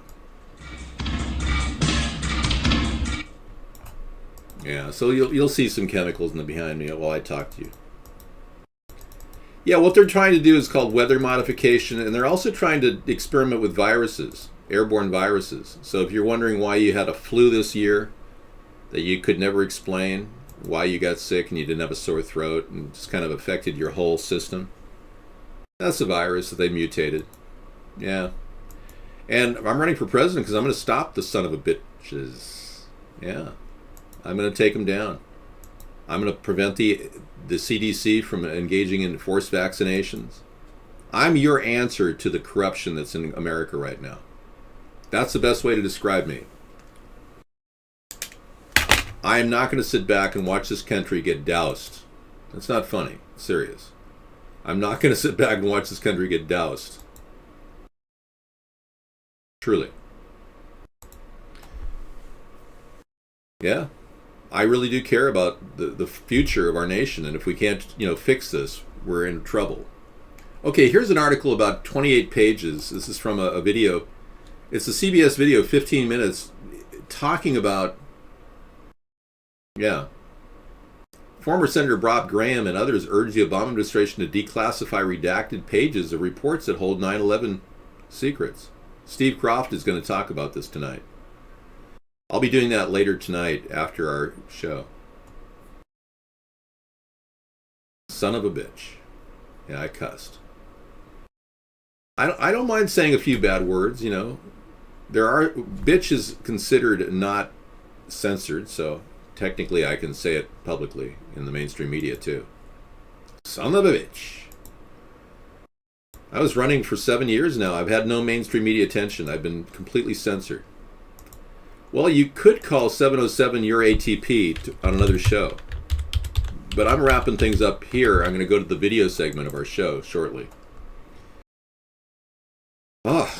Hillary Clinton and Bill de Blasio took part in a racist joke? Wow. And the internet is not happy. Let's take a look.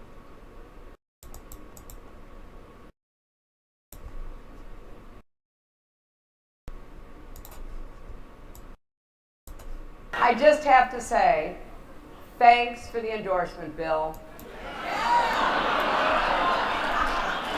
Took you long enough. Oh, snap!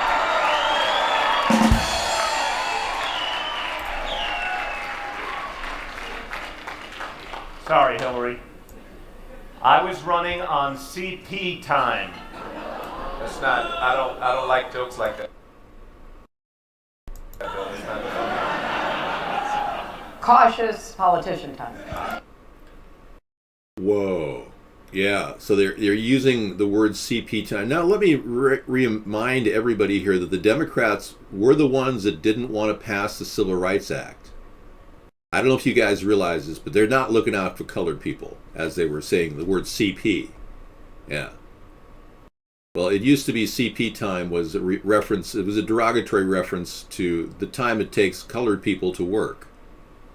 It's a really derogatory thing, and even for them to say that publicly shows you the sardonic humor exerted by these corrupt politicians. Oh yeah. Behind your back, they're making fun of black people. Yeah. The Democrats did not ratify the Civil Rights Act, the Republicans did. They want people to believe they're the ones that are politically correct. That's such BS, it's ridiculous. That's right. That's right. Exactly. Thank you, Scissor Fight. You said exactly what I said. And you're writing it while I'm saying it. We must be thinking alike. Yeah, and they always race bait. The Democrats always race bait. You know, when I did an impersonation video of Barack Obama in 2008 called Broken St. Obamas, no, I don't make a penny. I've not made a penny in 7 years, Ted. All of our donations are written at fec.gov. Just go there and type in my name, and you'll be able to hear about my... But the Democrats claimed I was racist because I did this blackface video back in 2008. And they used that as a launch point to assassinate my character in a foreign newspaper in my area, ruining my chances to become even known in this area as a legitimate candidate, not even discussing the issues.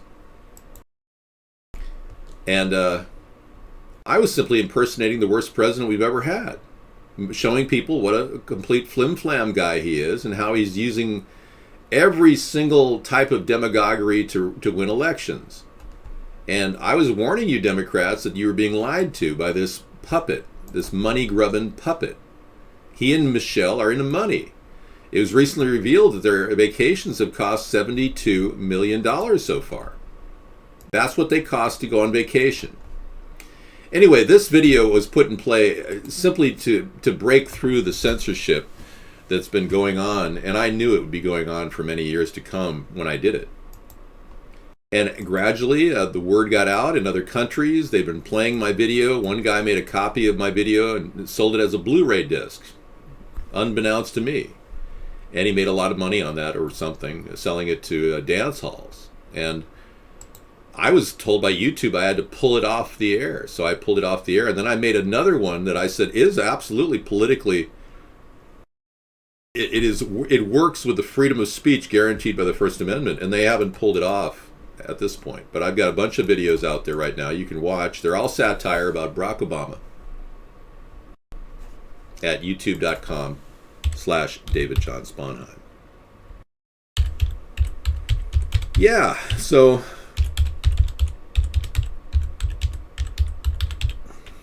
it's all good. I'm sick and tired of the political correct thing that the Democrats keep pushing, and I really believe that they're race baiting. That's what they're doing. They came to my neighbor's house, the liberal news crews in our area came to my neighbor's house and asked him, he played that video for my neighbor and said, what do you think? What do you think? They were expecting to get some sort of response from my neighbor. Yeah, well, you could have bought an island for $72 million. That's right. I've never dated an Asian chick, no. Yeah, and we don't need this constant, there's the link if you want to see my blackface videos. We don't need this constant race baiting that the Democrats have been doing. And then whenever you say something about them, they call you a name. If you ask about 9/11 and the possibilities of an inside job, they call you a truther. If you question Barack Obama's birth certificate, you're a birther. You know, there's about 20 to 28% of our population still believe that Barack Obama is a Muslim. I don't even know Alex Jones. I just see him on the air. Okay, let's take a look here. The importance of study data in study of contrails.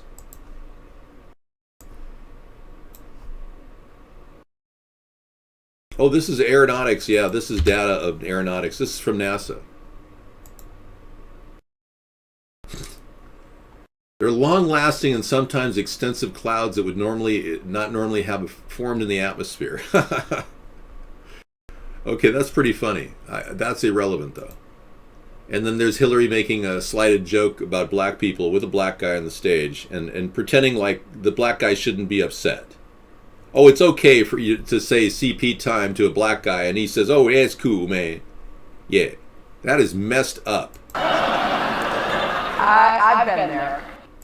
Yeah. I just have to say. Yeah, especially in the emails, you were definitely there. All right, so we're done with that one. And then this is really interesting. This is the video we're going to play tonight.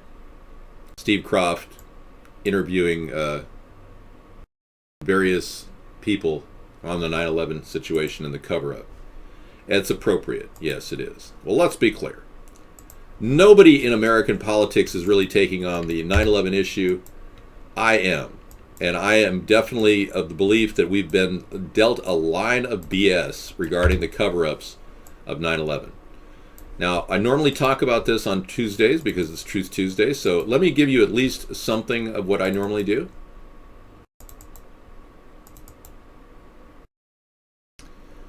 Ted, we'll get to that in just a second here. Ted, that's very inappropriate. We're going to have to ban you from the show. Poor Ted didn't last too long. Yeah, we don't really appreciate that, Ted. At America's Third Party, we want an investigation into the 9/11 Commission report. We support an independent third-party investigation. Yeah. Yeah. Find out what's really at the bottom of this incredible cover-up. All right, so now let me show you a video that'll blow your mind. Yeah, this is there's so many of these videos that we have that I just want to give you one that's pretty good.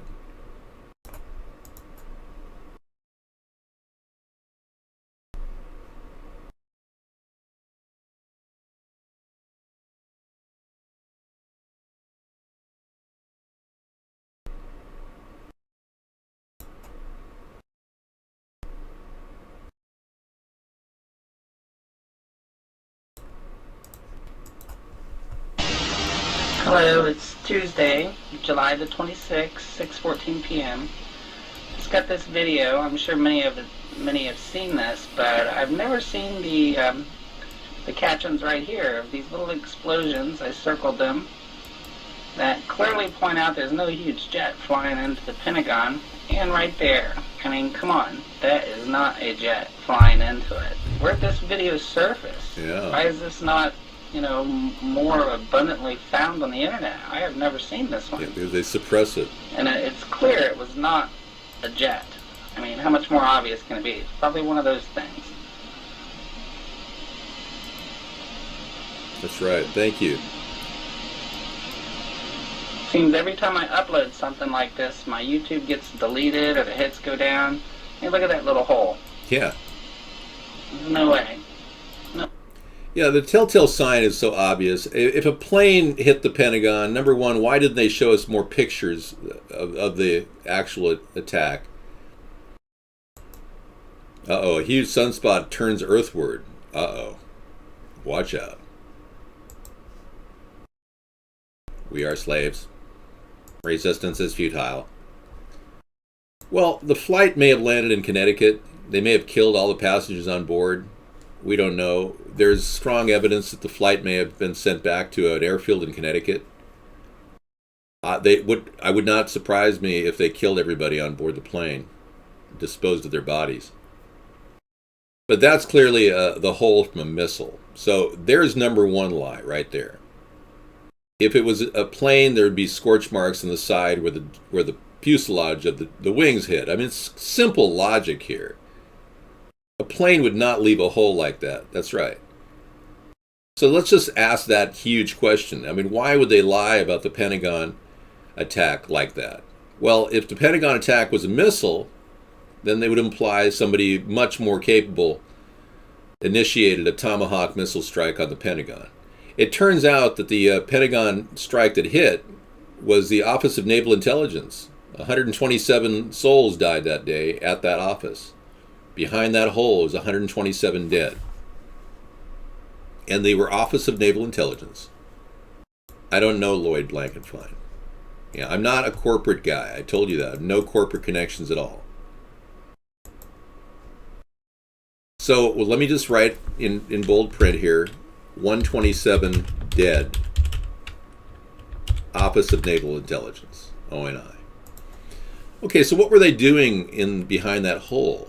Well, they were researching a bond issue that George H.W. Bush had taken out September 11th, 1991. The Office of Naval Intelligence. All right. So why would someone want to kill the 127 people that were researching a bond issue that was missing? It hadn't been paid back.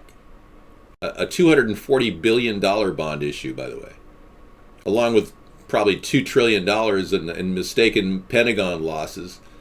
Donald Rumsfeld said the day before the 9/11 attack occurred that the Pentagon had lost $2.3 trillion. And evidence, forensic evidence in the takedown of the buildings show that they had done a lot of money transfers.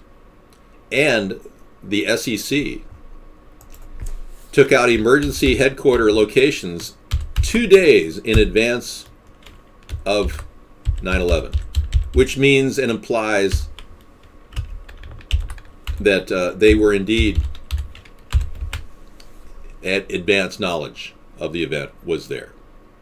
Okay, so we've got intent, modus operandi, we've got means, we've got obvious conspiracy at every level, that there was an inside job. So yes, that's why I want to go ahead and open up an investigation. Now that being said, I want you to know that Donald Trump has not willingly said those words. He is part of the problem. He's probably on the inside of this. I cannot possibly follow Jesuits and leftist cabals. Sorry, that's not something I would do. I am looking dapper, thank you. Yeah, it's nice to have a dapper outfit on right now. I feel better. Believe me, if I said what I know, you would be shocked. I've limited it to just a few words. But Donald won't say anything because Donald is part of the inside. That's what I'm saying. And that's the problem. You know, I'm looking for a whiter suit. So if you can get me a John Lennon white suit, get me an eBay link. That'd be great. It has to be a 46 long. I'm actually a 47, but I'll take a 46. I don't have any key to any house in Germany. Let me get Henry on the phone right now. Go ahead, Henry.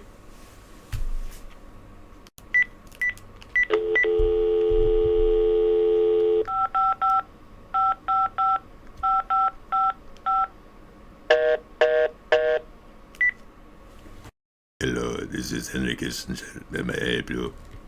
Hi, Henry. How are you? We're on the show right now. We were just wondering, are you an Illuminati Luciferian working as a triple agent for the secret elitists?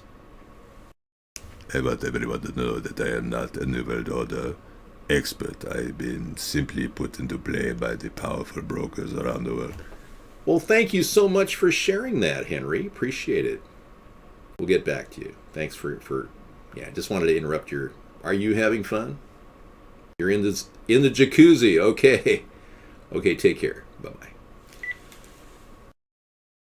I don't know Henry Kissinger. Take care, Salty Dog. Are you getting sleepy? Okay.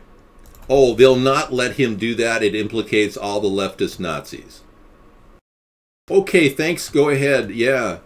We don't want Donald to talk about the truth, do we? We just want him to be another global elitist one percenter. And you still want to vote for him. Yeah, are you absolutely retarded or something? Some of you voting for Trump must be mentally retarded. Oh, Kasich, did you hear that he's gay? I can't corroborate that, but he lived with a gay man when he was in Congress. Okay, let's do a comparison, facial. Kasich, Sponheim. I don't know. Kissinger's been around, man. He's been around the block. Okay. You're saying I'm a blonde, Kasich? I'm not a Republican, I can tell you that. Dennis Hastert is being prosecuted, and they found that he had sex-related issues and blackmailing issues with 4 young men when he was a coach, a wrestling coach. But they settled out of court, so the case never pursued any new pedophilia charges. So whatever he was doing secretly in his personal life has been scrubbed. There is no reference to any of that in the current proceedings regarding Dennis Hastert. Okay, now as far as his cases, I don't really know if he's gay or not, but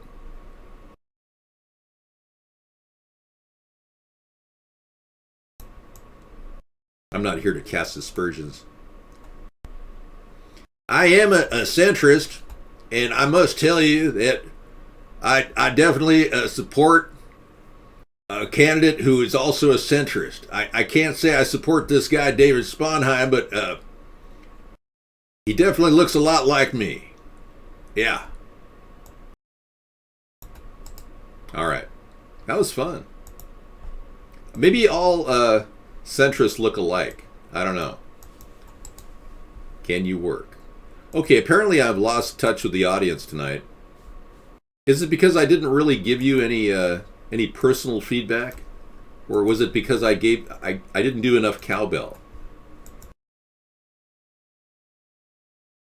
Well, Hastert will be sentenced for lying to the FBI, but again, the jury is out on this. This was settled out of court by a judge who worked for Dennis Hastert and had a conflict of interest.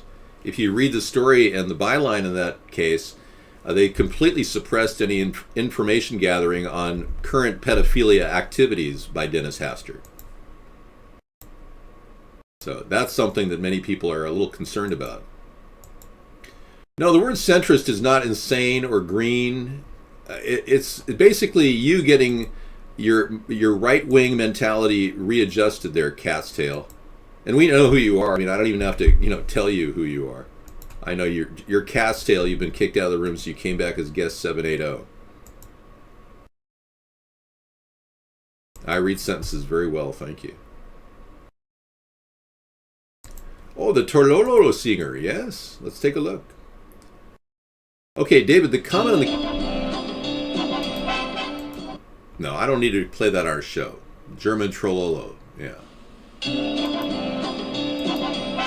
We're going to pull that out. You were making fun of the leader of Turkey, really? What about the German comedian possibly being pro-sec? Making fun of the leader of Turkey. I don't know. Androjan is a very outspoken leader, and I'm not really sure the German comedian that's now had a death threat placed on him for making fun of him. I can't answer your question.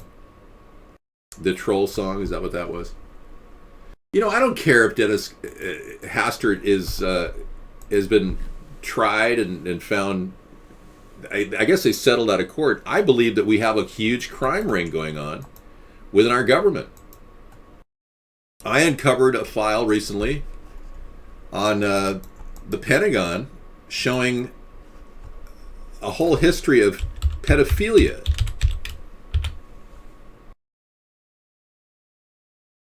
Yeah, this is a really weird story. Let's see if I can bring it up for you.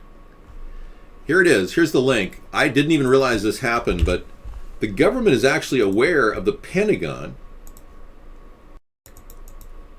having a collection of child pornography on their computer system. I mean, it's incredibly messed up.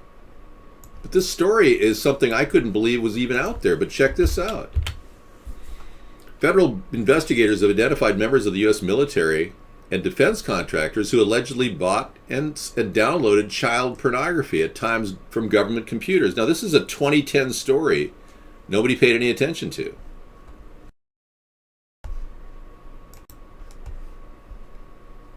I just find that really disturbing. And then when I found out that 55,000 kids in America are missing every year, and I don't mean their mom and dad taking them, in a divorce. I'm talking about dead, tortured. 55,000. Yeah. And nobody in government is doing anything. It's unbelievable. I mean, you can say the FBI is androgynous. That's what we'll call him, androgen. Yeah. We'll call him the androgynous leader of Turkey. Maybe that'll get me some media attention. All right.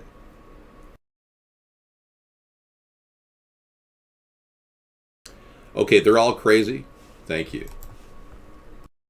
I saw an incredible expose of Erdogan that was absolutely it showed that this man is a pawn, almost like a cult leader pawn of the world leaders that support NATO, that he's being used as a tool to get to all kinds of Russian-backed Muslim groups. He's simply, literally, a person who's at the key of this hoax we call ISIS. And what I'm concerned about is they're using him as a prop. All right, thank you. Well, yeah, Dennis Hastert got very far, but let's ask the bigger question. What about the 55,000 missing kids in America? Because that's a fact. That's the truth. Go to missingkids.com and find out about it. There have been cover-ups about what's going on with missing kids. CPS, and the truth is CPS every year is responsible for nearly 1,000 deaths in foster care. Now, last week I featured a pedophile in Long Island I talked about on our Truth Tuesday show that, no, you need to spell my name close to Dave Sponheim or Davey Sponheim. Davey Wavy Sponheim. That'll be good enough. That'll work. Just David Sponheim is best. I can promise you justice and liberty. Liberty and justice. And not just us, but justice. Yeah. We need to stop the for-prison business, the for-profit prison business. That's another thing we need to deal with. But getting back to CPS, 1,000 kids are either tortured and killed or just killed under the protective care of the CPS every year. That's an issue that should not just go overlooked. That's a true problem. Well, thank you very much. 112 viewers.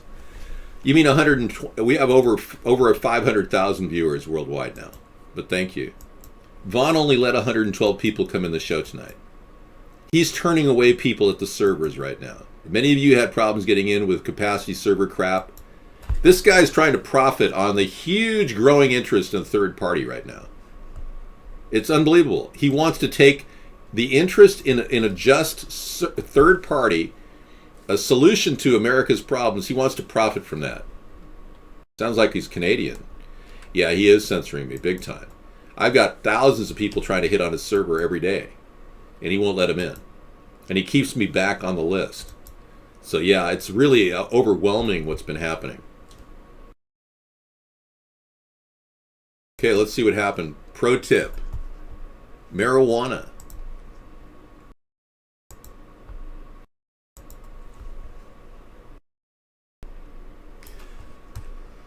Look at that. Marijuana grinder resembling grenade halts airport flights. Officials say flights were delayed at Bellingham International Airport after a marijuana grinder designed to resemble a grenade was found in a man's carry-on luggage.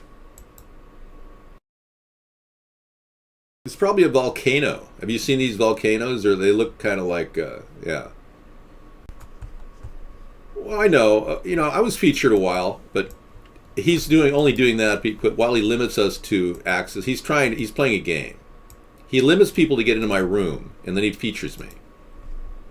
Yeah, it's just a game he's playing. He's either a Donald Trump or a Hillary Clinton supporter. We don't know. Well, Bucky, thanks for sharing, but it's really not something it's not up for dispute. I know for a fact I'm being censored on this network. It doesn't surprise me. But whatever. I can roll with the flow here. I hear you. A grinder is grinding up the weed, but what kind of a grinder would look like a grenade? You happen to know? Live leak footage is disturbing, yeah. Let's take a look.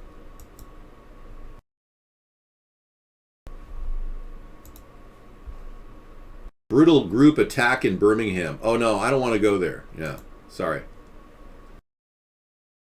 Here you go for the ultimate in physical attire. Say you want to send a message. Introducing Cannabis. Be the first guy on the block to wear that outfit. That'd be a great suit. I should order one. I don't want to spend $99 on it though. Ron Paul is not running. No, Rand gave up. Rand didn't have enough to stop Donald Trump. I could have neutralized Donald Trump in the Republican Party had I been a Republican. My mouth can cut through any BS from anybody at any time. I'll do anybody's mouth for anybody at any time for only $29.99. Remember Earl Scheib? I'll wash any car, I'll paint any car for $29.95. Oh yeah, I could take Donald Trump at borrowing 6 of my ideas. That'd be great. Just give me 2 minutes in a room with Donald Trump with the camera rolling, and I will show you what I do best. I will neutralize him. I've never received a single donation or corporate contact or anything. Well, let's be clear. I can do Barack Obama taking on Donald Trump. Yeah, so a lot of people... Oh, okay. A lot of people are kind of confused during this election. We're here to clarify that confusion and kind of bring forth some interesting third-party ideas. So the things that I'm rolling out here really are important. Well, I would do Alex Jones, but every time I do, it's vocal suicide. All right. We're going to talk about the Bilderberg Group, Governor. They're taking over the whole world. But that's just the beginning. You got the Venetian royalty taking a massive chunk out of the American privately owned Federal Reserve, Governor. Well, why would they do that? What are they trying to do? Secret societies and hidden secrets. Well, Governor, the most important thing is I'm the only one who can get you into the secret Bohemian Grove meeting with the giant owl.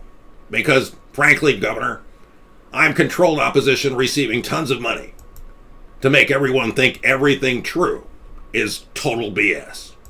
Why would they do that? Hidden secrets. I'm going to show you things that'll blow your mind. Well, Governor, it's the FEMA camps. They've set them up.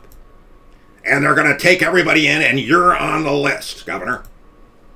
Why would I be on the list? Because you like surfing in Mexico.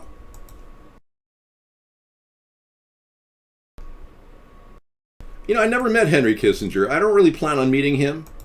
I kind of want to put him in the past and move forward with a fresh new foreign policy. A third-party candidate could do just that. Essentially set a new precedent in America saying, hey, the American people looked at what we had and we didn't like what we had. So America, we have a new opportunity to get a brand new direction in foreign policy. And many other countries will look at us and say, wow, you really did do a check and a balance, a check on who you are currently electing. By voting for a third-party president, and me in particular, not somebody else, the American people have a fresh new look on the incredible world conflict that's currently going on, courtesy of George W. Bush and Barack Obama.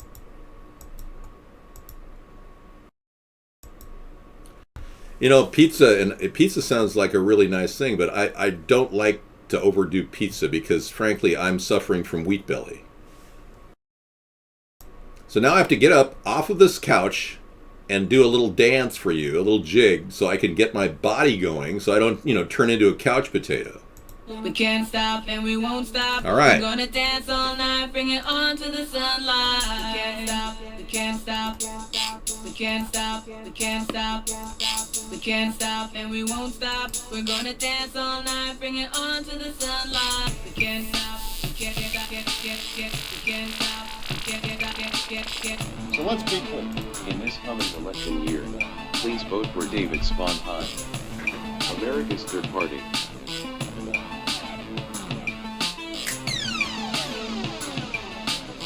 Sponheim for president. We can't stop, we can't stop, and we won't stop. We're gonna dance all night, bring it on to the sunlight. We can't stop, we can't stop,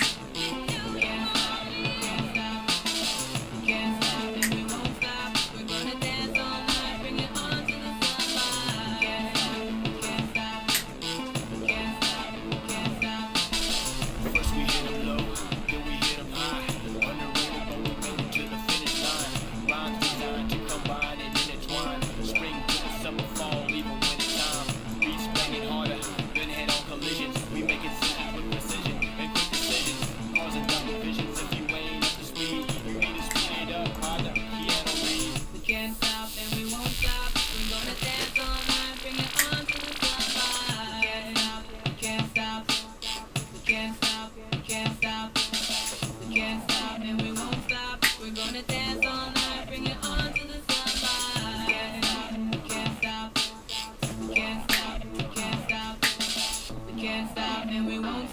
We're gonna dance all night, bring it on to the sunlight. Can't stop, can't stop, can't stop, can't stop, can't stop, and we won't stop. In this coming election year, please vote for David Sponheim, America's Third Party.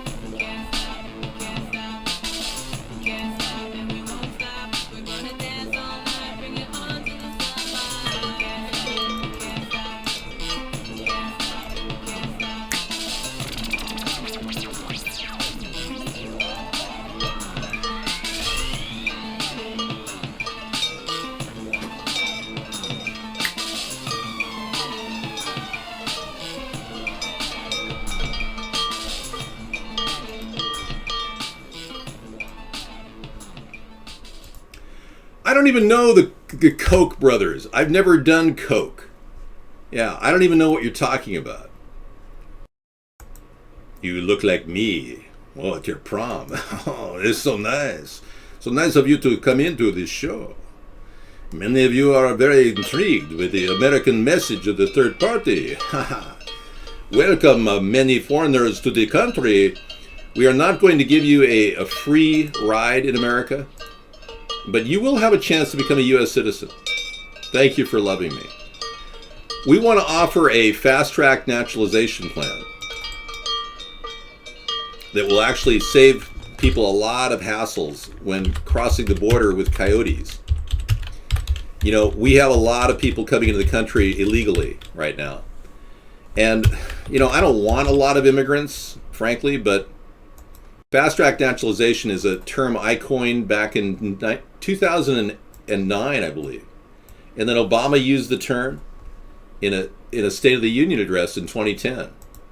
But our idea is nothing like the Democrats. We actually have a very simple plan. We want to make sure that people go to their home country to become a U.S. citizen. Big difference between our plan and Barack Obama's and the Republicans' plan. So going to the U.S. embassies there, they'll be able to pay a fee of $5,000 or something. We're not really sure what it is. Maybe $3,000. But the goal will be to take the multi-question test and get a free education in English, history, and government. So it's part of the deal. The fee covers part of the cost of an education.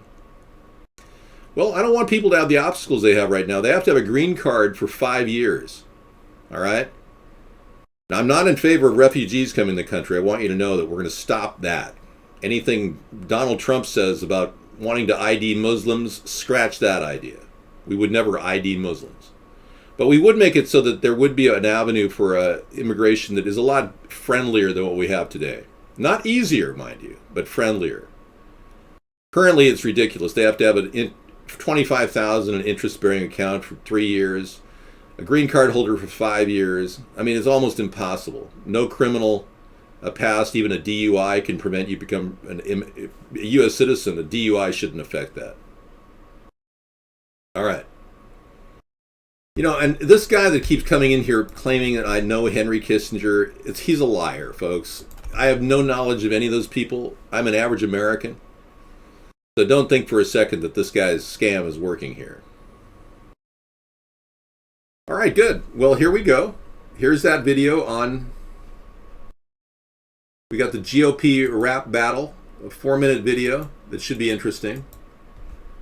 That was from earlier. We'll play that too. That's a fun little song. And then we've got that 60 Minutes discussion.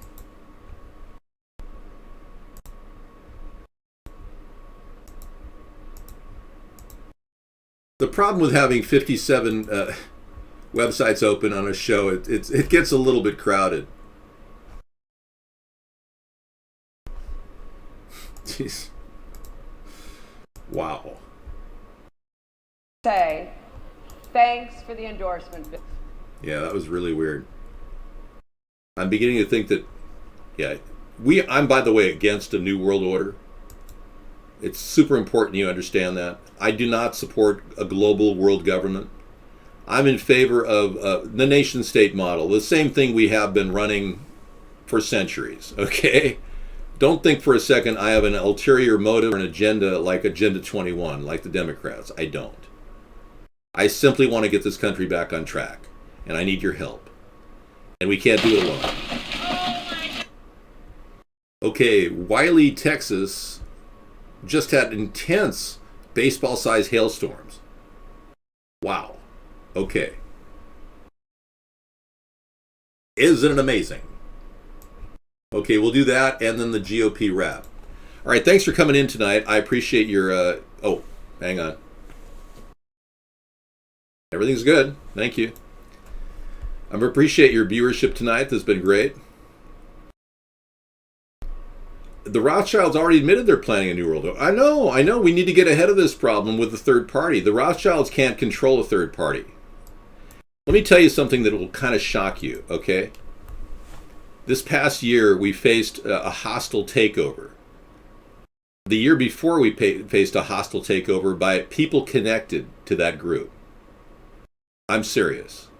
There are people that have been trying to take away our third party name on Twitter. And we pointed, one of them was pointed directly to that group. They have attorneys working for them on salary. And they tried to go ahead and try to take our name. I'm serious. You'll be reading about it in my book, but it's phenomenal what we've been through. We were attacked during January. At the beginning of January, our whole site went down. A total professional hack attack. And it's just amazing all the different groups that are trying to shut down this effort. All right. Here we go. So tomorrow night is Wasteful Wednesday, where we talk about government waste, more specifics. I'm going to leave you with a little bit of information tonight that will kind of shock you. Many of you people who are totally believing that our world is too populated, and many of you think that this is an ongoing problem, and we've been brainwashed into believing that population is just destroying everything. I did some math last night, or a couple nights ago, and it's kind of shocking here.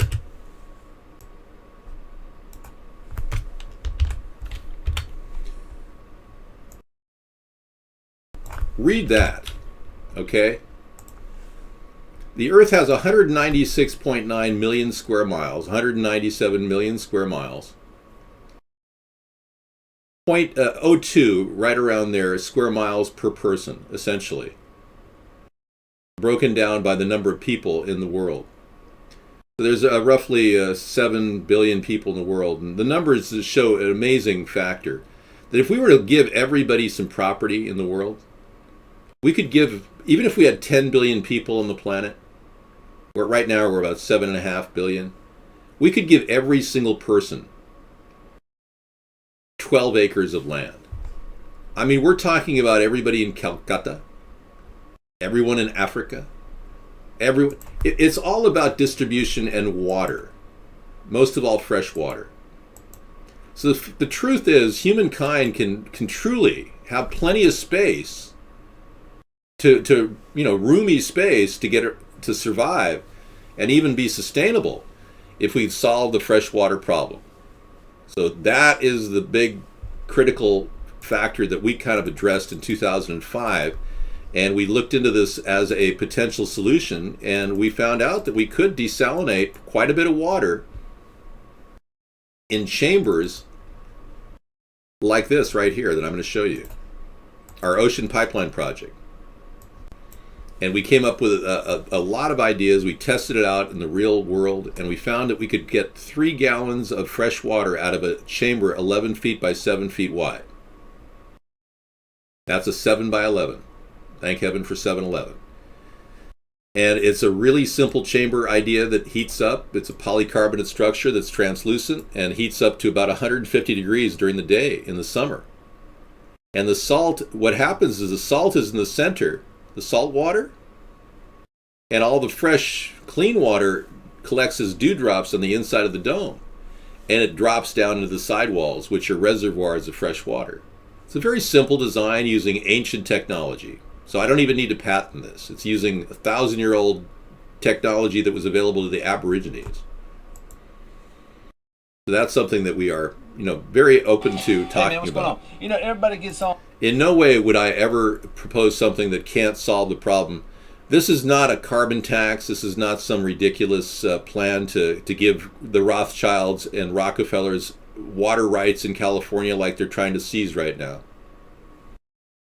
And these people that are making up these statements in the show are just trying to make you think that I'm some sort of an insider. I'm not. I'm an average American. I have no contact with anybody in government or in the corporate world. Now let's all ask Dave, will he build a wall on the border? That's a true question. The wall idea was mine to begin with. I had a 1,000-mile wall idea I constructed. I did the math on how many miles we needed in 2008. And for the past 7-8 years, I've been talking about a 1,000-mile wall. And this is something that I plan on building using the fencing from the FEMA camps that are in the northern sector of our country. And then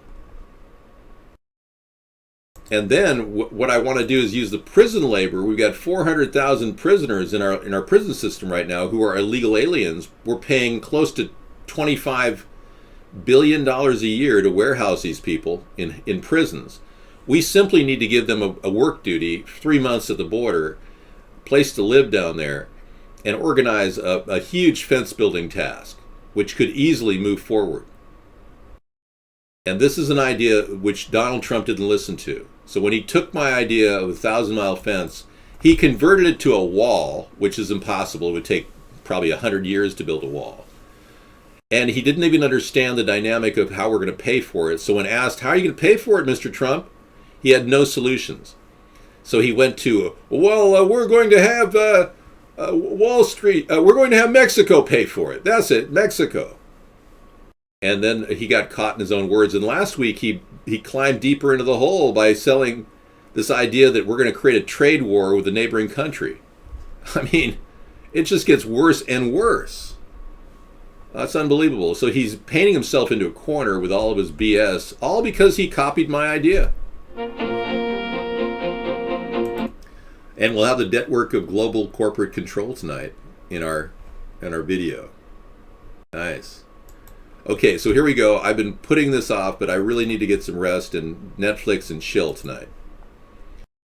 And I really do appreciate the listening audience, though, so I thank you for letting me talk.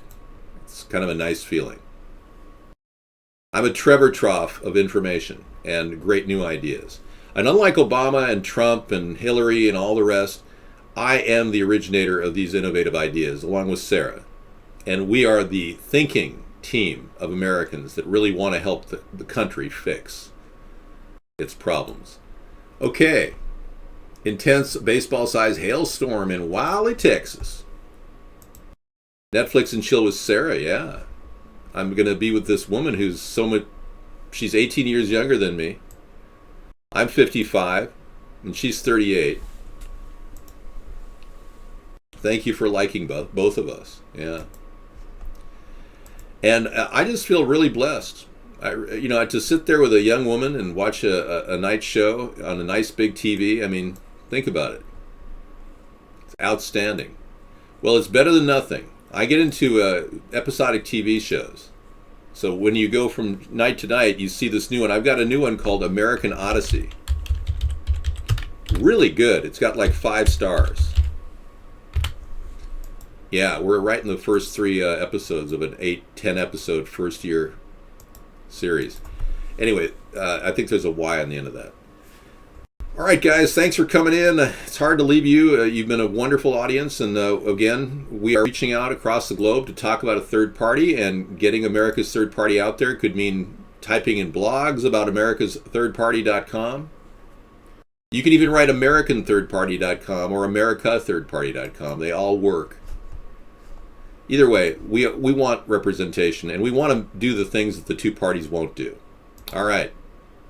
And you know that legalization is central to this. So if you just want to say legalize pot, vote America's Third Party, that works. All right? Thanks a lot.